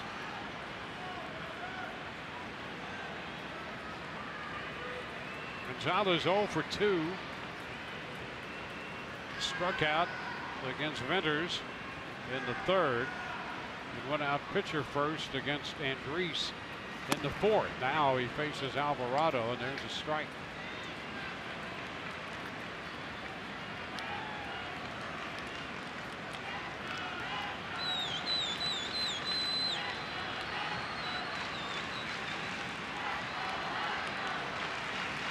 All 3 Houston runs charged to Andres. Ground ball, that's going to be a base hit. Into left, out of the reach of Adames.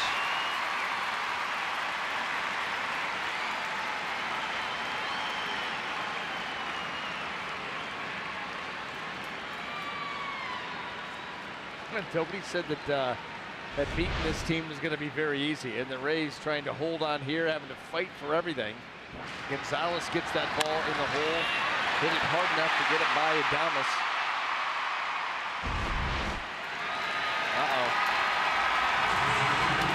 Well, 2 hits given up by Alvarado. Gurriel at second, Gonzalez at first. Gaddis had come out on deck and had been announced. And you see Kevin Cash coming out to react to that. Another call to the bullpen brought to you by the Florida Lottery.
Houston.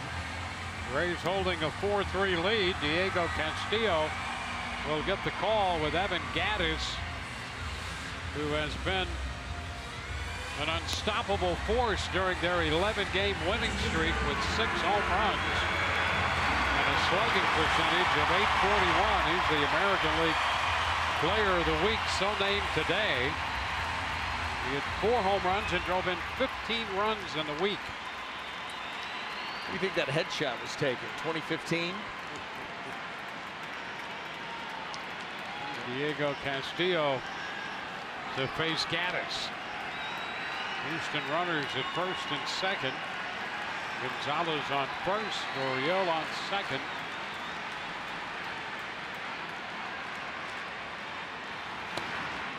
The pitch is a ball inside. Well, as hot as anybody, as productive as anybody, as aggressive as anybody, no batting gloves. He is just up there to try to turn baseballs into eggs.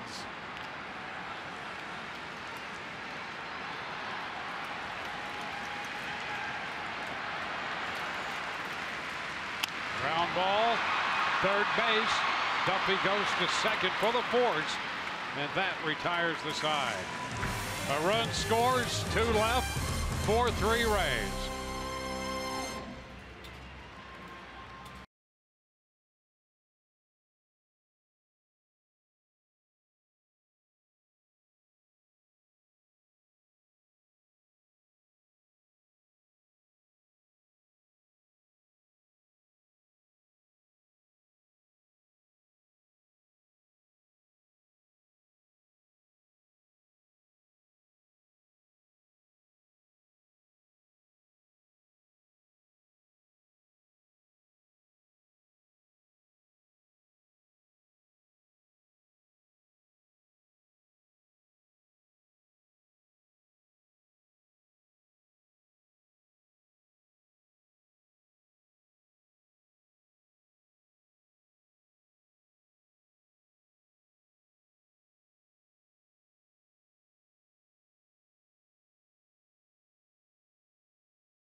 Pre-game show presented by your local Honda dealers, because Todd Callis will be the subject of the interview tomorrow. And we have a marquee pitching matchup. That'll be Snell against Verlander, but forget that. Todd Callis is on the pre-game show tomorrow. I mean, what a build-in. What a build-in. Callis into that matchup. Absolutely. None of this footage ever gets old. He's more intrepid than the weatherman. Sleet, snow, wind, the whole thing. And there he is telling someone to get out of the booth. Cole's still on the mound here in the 7th, and the first pitch is a strike into Malik Smith.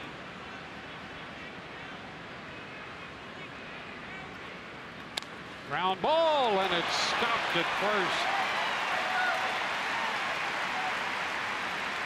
3 unassisted. White, who entered the game as a pinch hitter, made that play down at first. Boy, quick reaction. This ball was hit extremely hard right there, even with the bag, and a quick backhand, and then scamper over to first base.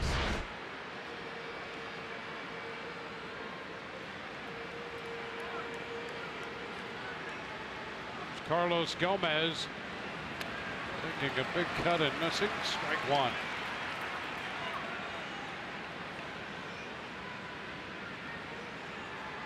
$11 in a row retired by Cole. Thrown into the dirt. It's 1-1.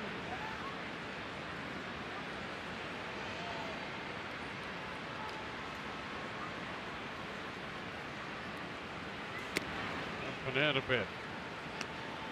2-1.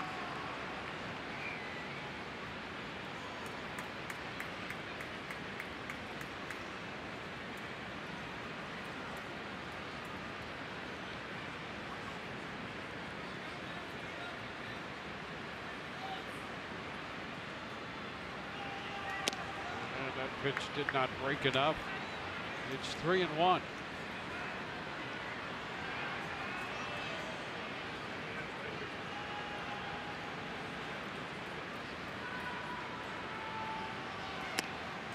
Upstairs for ball 4. Fifth walk given up by Cole. Number of changes by Houston. We saw White's at first base now. Gurriel moves over to play third. The left fielder is now Bregman, who started at third, and Gonzalez, who started in left, is in right field. Stassi doing the catching with McCann out of the ball game.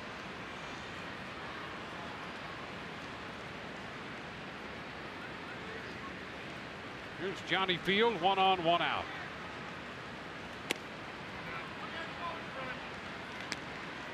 Ball, no strikes.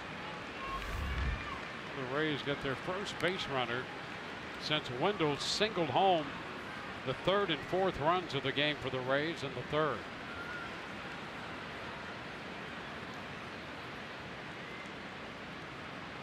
Runner takes off. The pitch hit on the ground, just foul. So the Rays had Gomez on the move. The count to Field goes to a ball and a strike.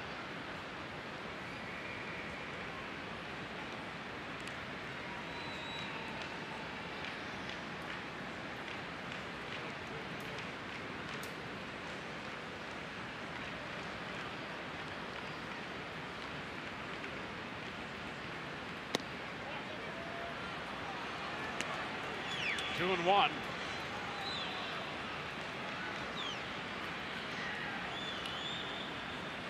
Cole with 113 pitches on the night.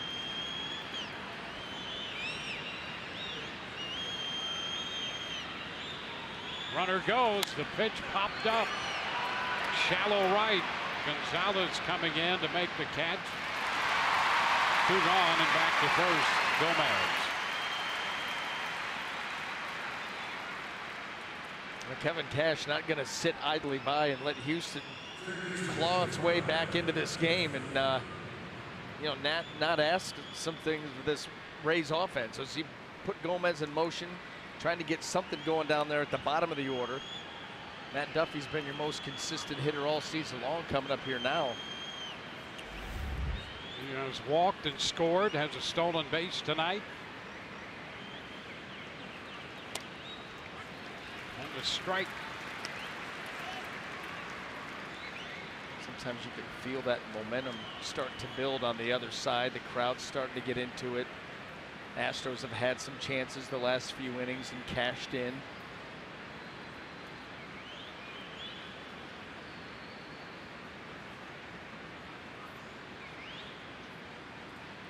Ground ball grabbed by Cole. Throw to first. And the Rays are out in the 7th inning. Springing grab there by Cole. No runs, a walk, a man left. We're in the middle of the 7th inning in Houston. 4-3 Rays.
Fox Sports South is brought to you by your local Toyota dealer. Toyota, let's go places. By Rooms to Go. And by your local Honda dealer.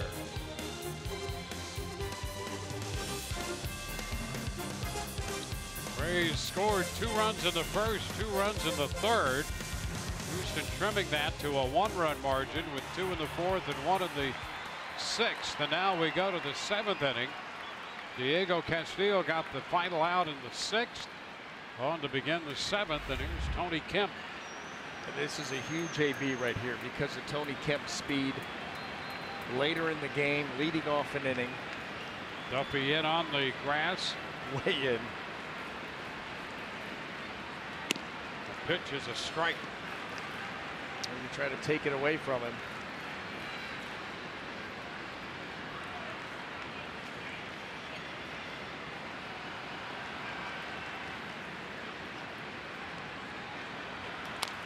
Ground ball right side. This time Bowers makes the pickup and the play unassisted. They keep Kemp off the bases to begin the bottom of the 7th.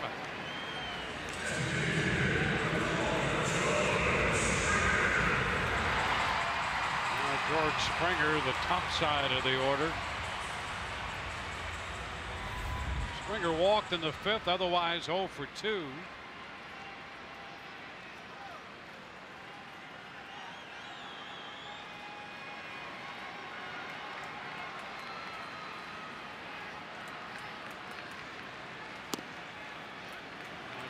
First pitch strike.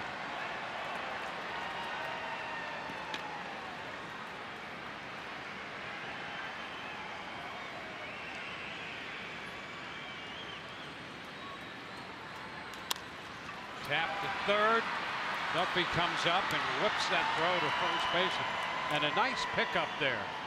That not overly hard, but a tough little short hop for him to make the pickup and the accurate throw. 2 away. Just sliding over to his left, take that ground ball. Everything now big. You're going to have to go through this lineup one more time. And here's Bregman now in left field. 0 for 3 tonight. He's been on base in the last 28 games. For a month, he has been on base every day. Consistency, I'll tell you that.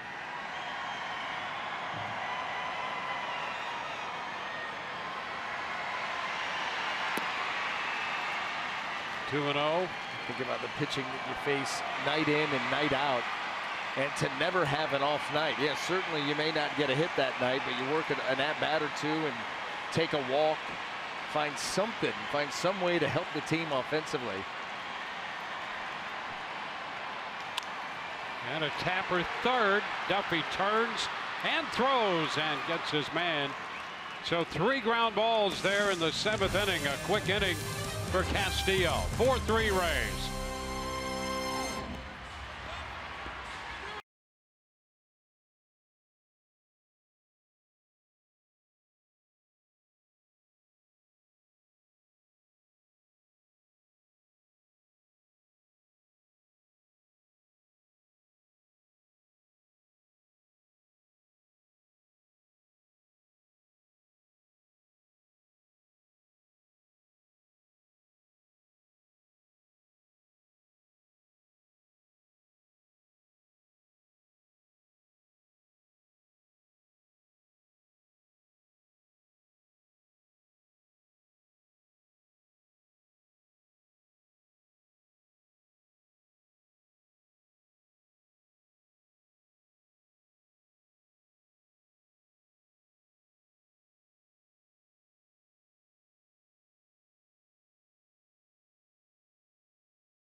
is now over. And early on, after a walk in that first inning, Wilson Ramos greets him on the next pitch with a 2-run homer. Joey Wendell, this is with 2 outs and the bases loaded, and that was brought on by 3 walks by Garrett Cole. Struggled with his command early on, but then he settled in and went on a nice run through those middle innings, and that's when the Astros coincidentally were able to get back into this ball game. Getting better with the slider, the curveball, helping him out with some athleticism on the mound. The fastball was tightened up a bit, and he ends up going 7 innings, giving up just those 4 runs, but he trails here as we head into the last 2 innings of this ball game. Well, the Astros bullpen has been very good. Tops in the major leagues with a .278 earned run average, 4th overall. The starters tops, and the bullpen following in close pursuit. Will Harris, the new pitcher, making his 31st appearance with a mark of 2-3 and a .432 earned run average. Jake Bauers up here. The count goes to 1-1. So 116 pitches for Cole. He walked 5, gave up 3 hits, and the Rays got him for 4 runs, 8 strikeouts tonight. 2-1. Jerry Davis down at 3rd, indicating Bauers held up.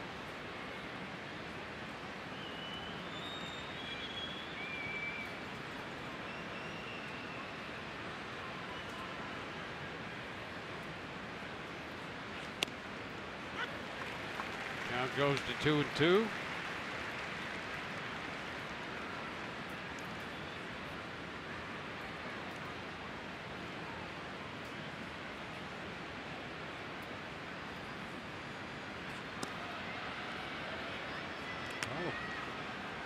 Full count here to Bauers.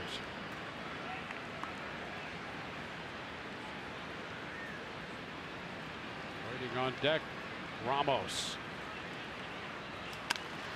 And the liner into left field on the run. A diving attempt. Bregman can't get it. It's going to go to the wall. And down to second with a leadoff double is Jake Bauers. And the Rays offense showing some life here for the first time since the 3rd. That's the 4th double for Bauers. Well, Will Harris is cutter curveball, and so you get a chance to see both of those offerings, and Bauers able to get up on top of that cutter in the zone. Stroke that ball into left field. Alex Bregman trying to make a play, and comes up a hair short. Great way to start the 8th inning. Well, Ramos now with the chance to add to the Rays' 1-run lead. And up the right side, a liner going to be caught for the out.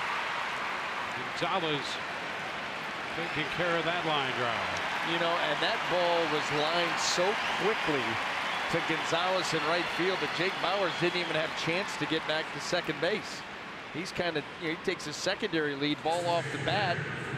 You follow it, the trajectory of it, and it got out to Gonzalez so quickly that nothing he could do except retreat.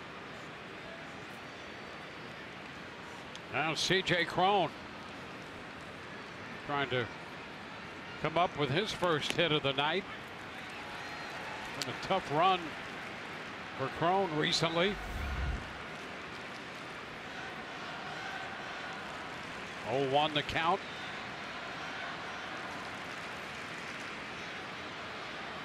C.J. 0 for 22 right now. And down in the count, 0-2. And during this stretch, it seems that almost every at-bat begins 0-2.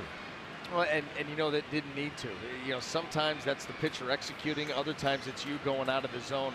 And that ball clearly up and out of the zone. But C.J. Cron continues to push the envelope, trying to make something happen. And he chased that one up, way up. Yep.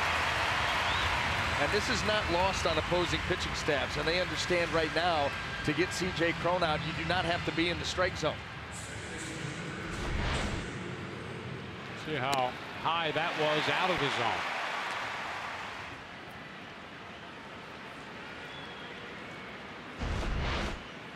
Well, Joey Wendell came up with a big clutch hit in the third. That's a difference in the game. Trying to do it again. And a cut and a miss. Strike one. 2 outs here in the 8th with a man at second base. And the breaking ball got a swing and a miss for Harris. Chaz Rowe out there in the bullpen for the Rays.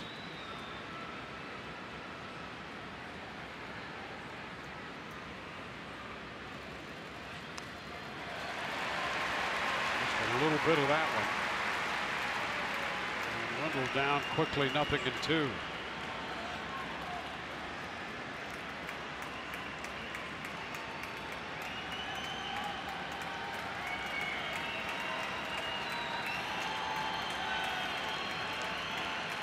Top of the 8th. Rays with a leadoff double. Runner still out there. Jake Bauers with 2 away.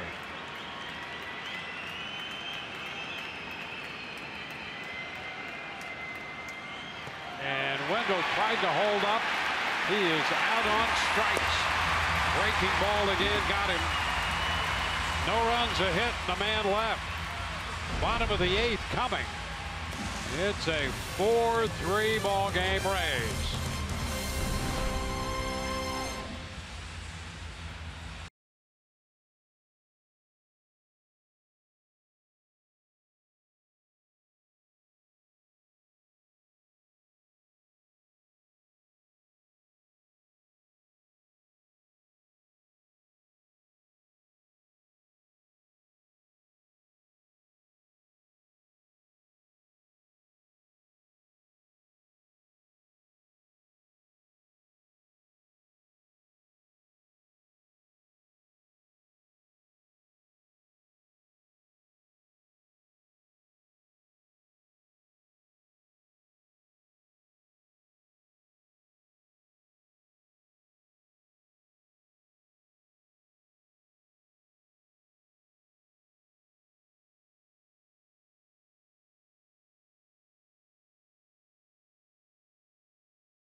Coming up, Rays Live, the post game presented by WB Mason. It'll be Rich and Doug anchoring our coverage from Houston.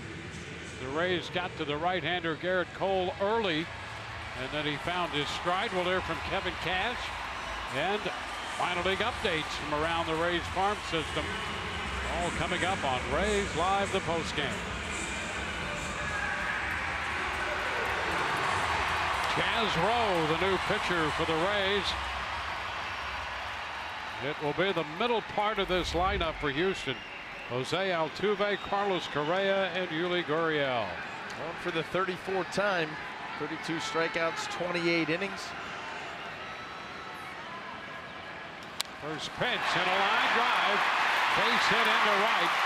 Altuve takes it the other way and picks up his 3rd hit of the night.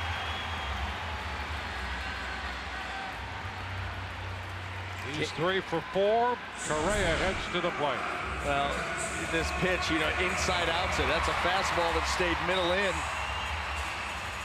Doesn't waste any time. Gives the Astros a base runner.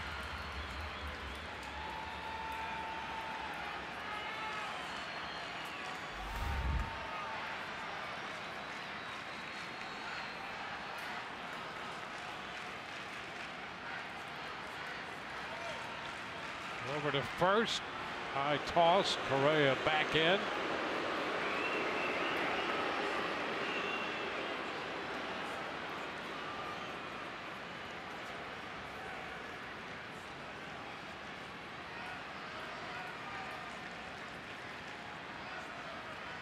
10 of 12 in the steal department.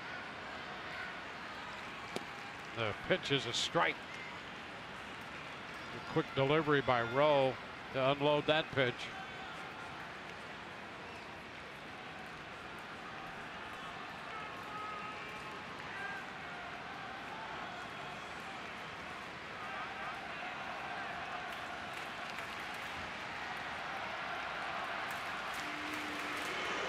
Altuve back in. It's been Stanek, Venters, Andres, Alvarado, Castillo, and Rowe.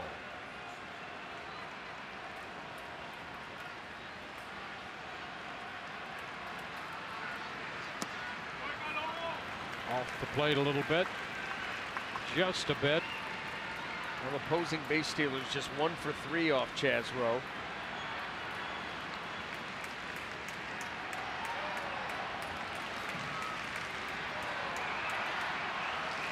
Altuve 10 out of 12.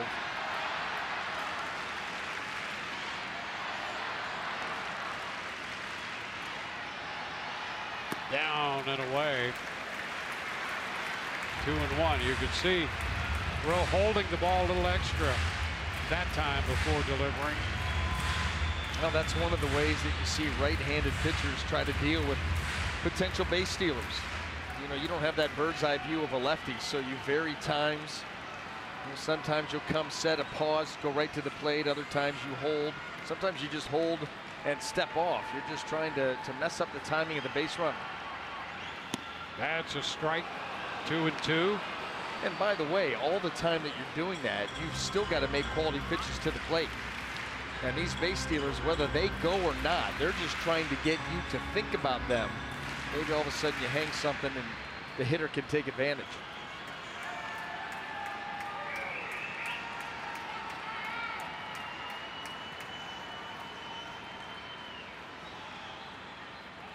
Again, a move over there.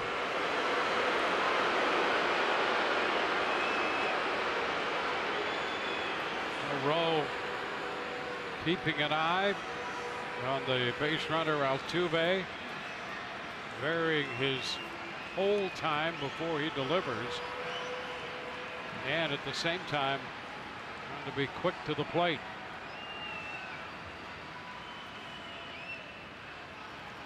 Two, breaking ball and slider that stayed in for a long time. And now the count is full, 3-2.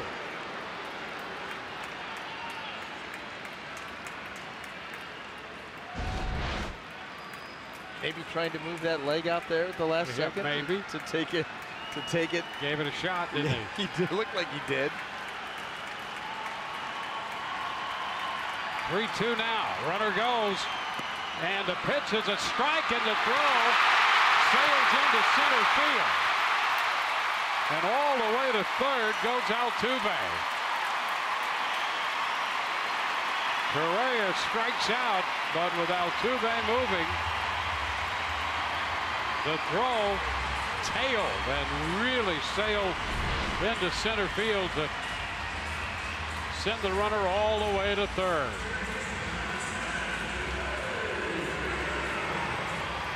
Now got a great jump, and what that ended up doing was force a rush throw from Wilson Ramos.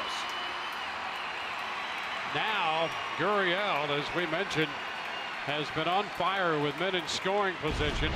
He's the hitter with the infield pulled up, and the pitch is a strike. Yeah, here's that rush throw by Wilson. Coming down, it's a breaking ball, and he knows he's got to get rid of it quick, and he's not able to fully step into that throw and get out in front, and that's why that ball sailed on him. And he knew it. A tough pitch to handle, and not a lot of time to deal with it. And strike 2 on the outside edge. An 0-2 count.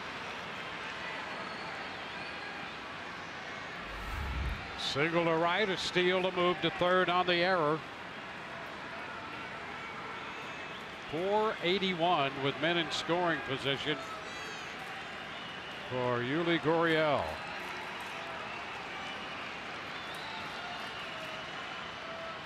And a foul ball. Pitch just on the edge. I wonder what he would feel like going with the fastball up and in right here. You see Gurriel on that slider right there, diving out over the plate, selling out for it. Fastball up and in. If nothing else, it's just going to stand him up a little bit. Maybe he's reaching on that next pitch, and he still may get him out. And this one missed low. He stayed with the slider. It's a ball, 2 strikes.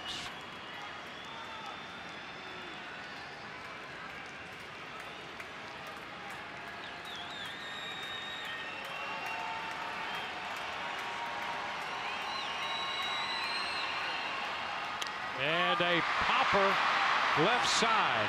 Adames retreating a couple of steps into the outfield after that one. And they get a very big out on a tough hitter, Gurriel. With the infield in, Rowe gets the pop to short. 2 away.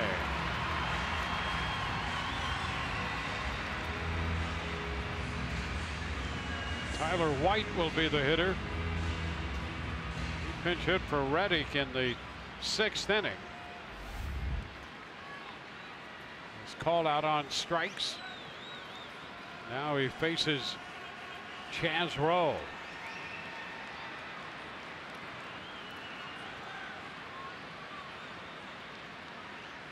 Ground ball, shortstop. Adames with the throw to first, and Houston will leave the potential tying run at third base. No runs, 1 hit, 1 error, 1 left. On to the 9th we go, 4-3 Rays.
Well, a big matchup tomorrow. We'll be with you beginning at 7:30 with our coverage, and it will be Blake Snell against Justin Verlander. It just doesn't get any better than that. No, this is one of the marquee matchups in the entire game of baseball. Blake Snell putting together a great year. Justin Verlander maybe putting together his best year. You can believe that. That's how dominant he's been. Look at the ERA. I mean, think about that. Blake Snell's ERA is great at 2.58, and Verlander's almost a full run below that. Racking up the wins, racking up the starts, and holding those opponent hitters way down. Well, Colin McHugh will be the new pitcher for Houston, and a big swing and a miss by Willie Adames. Strike 1 on the fastball in at 91. McHugh, fastball, slider, curveball. He'll cut the ball or use the cutter. I'm not sure he actually cuts the ball. Could. Yeah, you could. Never know.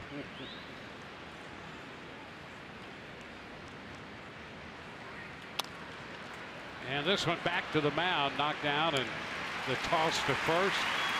Adames retired.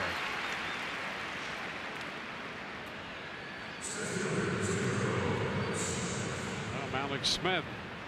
Well, the Rays had a chance with that leadoff double in the 8th, left a man on.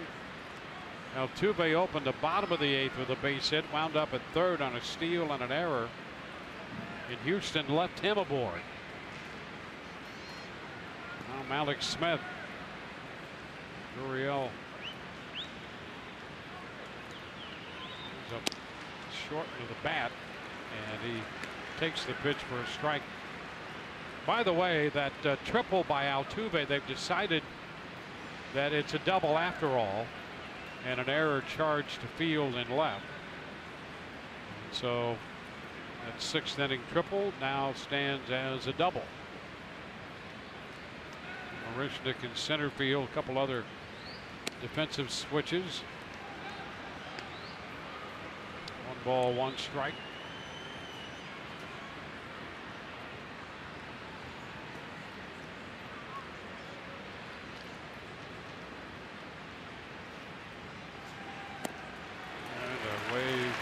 Miss.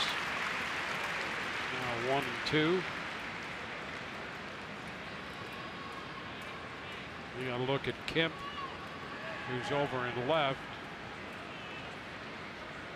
Bregman has returned to 3rd, and Gurriel is at first base. And a wave and a miss on a pitch down and in. Tossed down to first to Gurriel. 2 gone.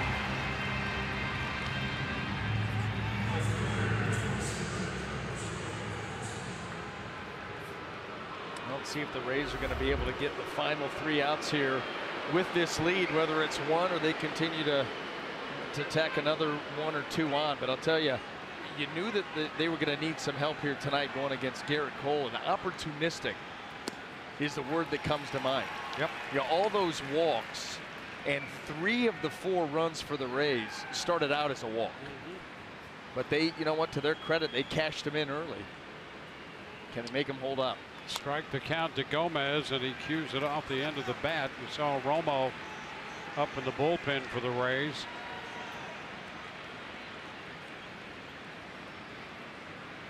Now he's going to get the bottom of the lineup. Doesn't necessarily mean it's that weak of a bottom of a lineup. It's 7, 8, 9. There's a shot down the left field line, but it's going to be a foul ball back into the corner. And again, not a lot of foul territory. If that ball is not in the stands foul, there's only about 5 feet of foul territory down between the wall and the line in the corner.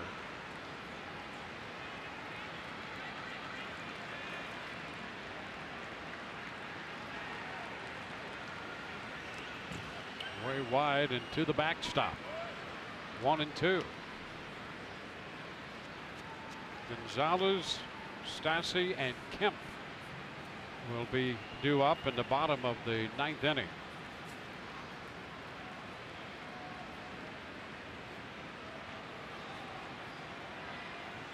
Swing and a miss. Fastball. Gomez out on strikes. Romo for the Rays.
4-3 ball game, bottom of the 9th inning coming.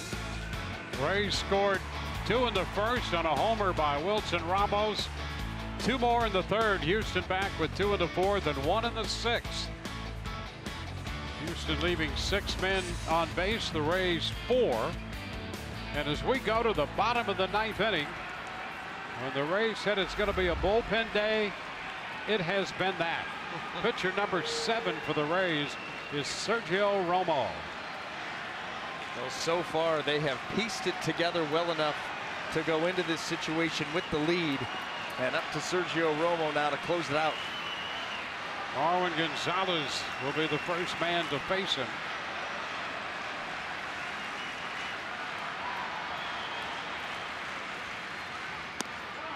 The pitch down just a little bit. 1-0. Big shift is on. Adames in short right field from shortstop.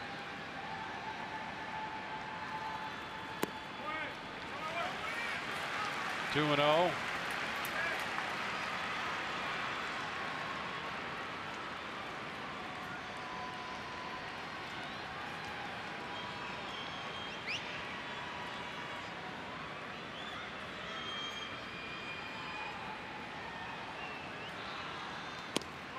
And that one is just a little bit inside.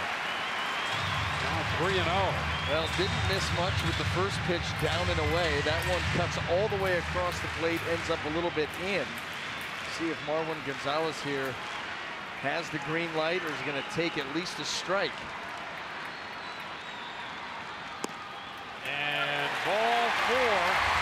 That pitch down and away again. And, you know, on some days, that's the perfect pitch. Not tonight. It's a ball and a 4-pitch walk. But very similar to the pitch that he started him with. Not getting called down just below the knees.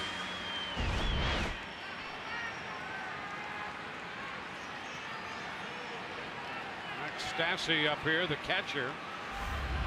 First plate appearance of the night. And that's a strike. Yeah, this is tough. You know, Sergio Romo against these right-handed hitters and that slider and how much ground it covers. And then a guy like Stassi, who's not seen anything like this before, with the lower arm angle and a breaking ball that seemingly just does not stop moving away from you.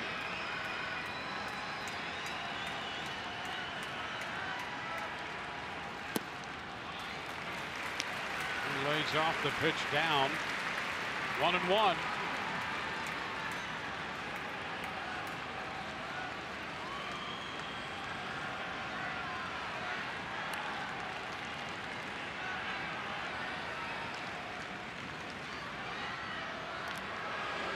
Thomas back in.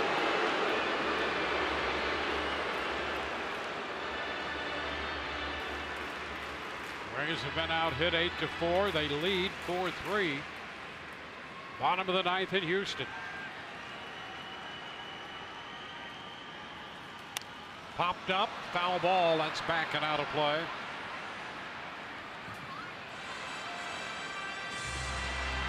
Rays trying to snap the 11-game winning streak by Houston.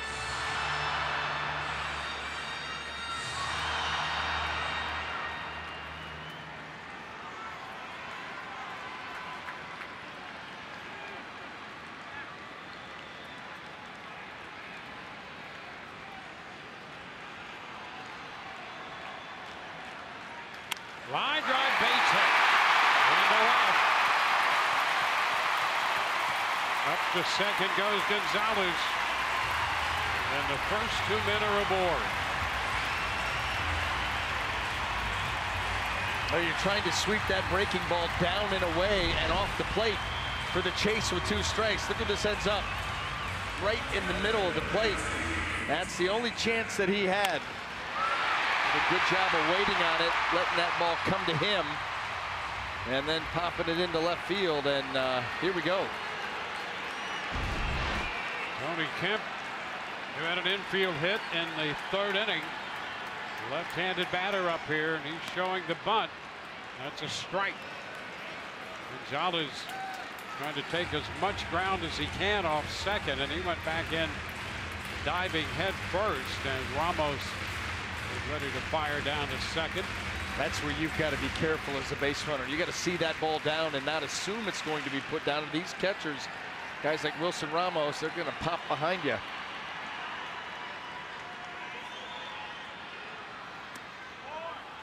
And he takes this one a little low. 1-1. I'll tell you, on some of these misses, Romo has been tantalizingly close to the strike zone, but can't get a call down there. And how late was Kemp getting the bat back? Ooh, right there at the end. And you're right, another borderline pitch. 1-1. Down and in. Did he offer? Jerry Davis says no, down in 3rd. You know, when you think when you square around like that, you get a pitch yanked in at your feet, it's hard to get the bat back as you try to get out of the way. He did a real nice job of pulling that right to his left bicep.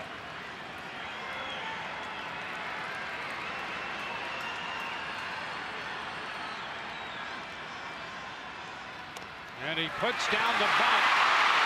Flip to first out there, and the runners move to second and 3rd. Bauer's turn to make the throw with Wendell covering. And that'll be the top of the order. Within its second and 3rd and 1 out. This was actually a nice play by Jake Bauers. This ball is tight and close to the line. Great job at getting it down by Kemp. But he comes down, attacks it, turns and throws without really looking and without much of an angle. I mean, look where he's throwing that from. Boy, side saddle. I mean, he's straddling the first baseline, throwing sidearm right on the money.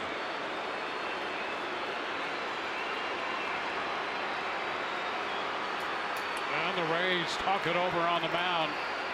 Found Snyder.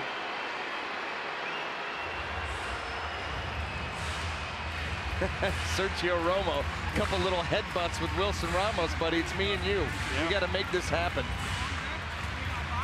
Top of the order, George Springer coming up.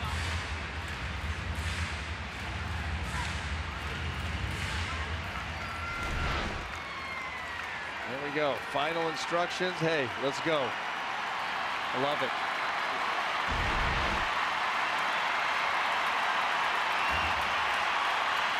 First time Romo has faced Springer. The pitch down, popping away, but not far enough to give Gonzalez any ideas at 3rd.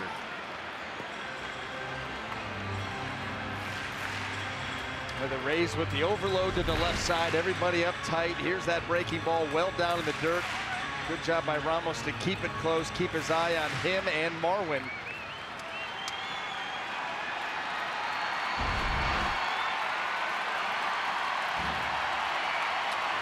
Count. And a big cut and a miss. And now they're going to call catcher's interference. Springer will be awarded first on catcher's interference.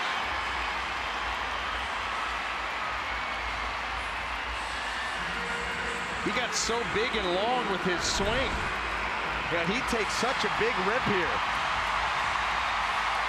And if he did, he must have just caught the bottom edge of the glove. Don't see anything there. Springer made that call before anybody. Yes, he did. So the bases are loaded. And here's Bregman. Alex Bregman. The pitch is a little bit down. 1 ball, no strikes. And the Rays move the middle infielders, I guess you could call them, back. You know, Joey Wendell is on the shortstop side of second base out here. But they move him back with the idea, ball on the ground, we're going for a double play to end this game, period.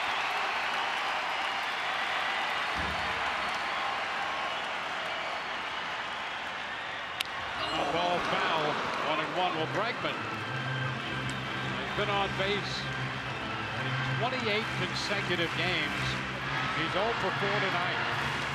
Rays want to see if they can keep that going tonight. 28's enough. Finished.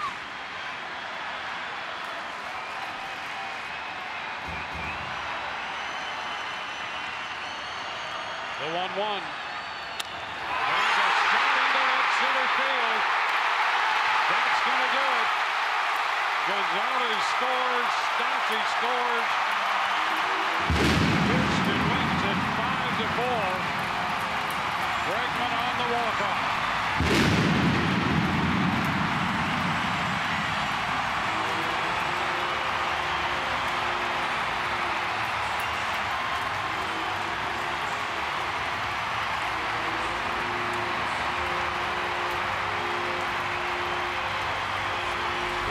Streak goes to 12 for Houston.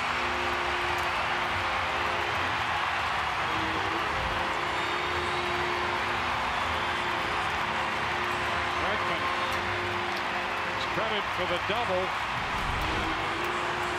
Driving in the tying and winning run, and here it is. That ball stayed up enough. Bregman sitting on the breaking ball and had just enough plate coverage to get the barrel to it. That ball left the bat, you knew that game was over. McHugh will get the win, Romo the loss. And Houston takes game 1 of this series 5-4.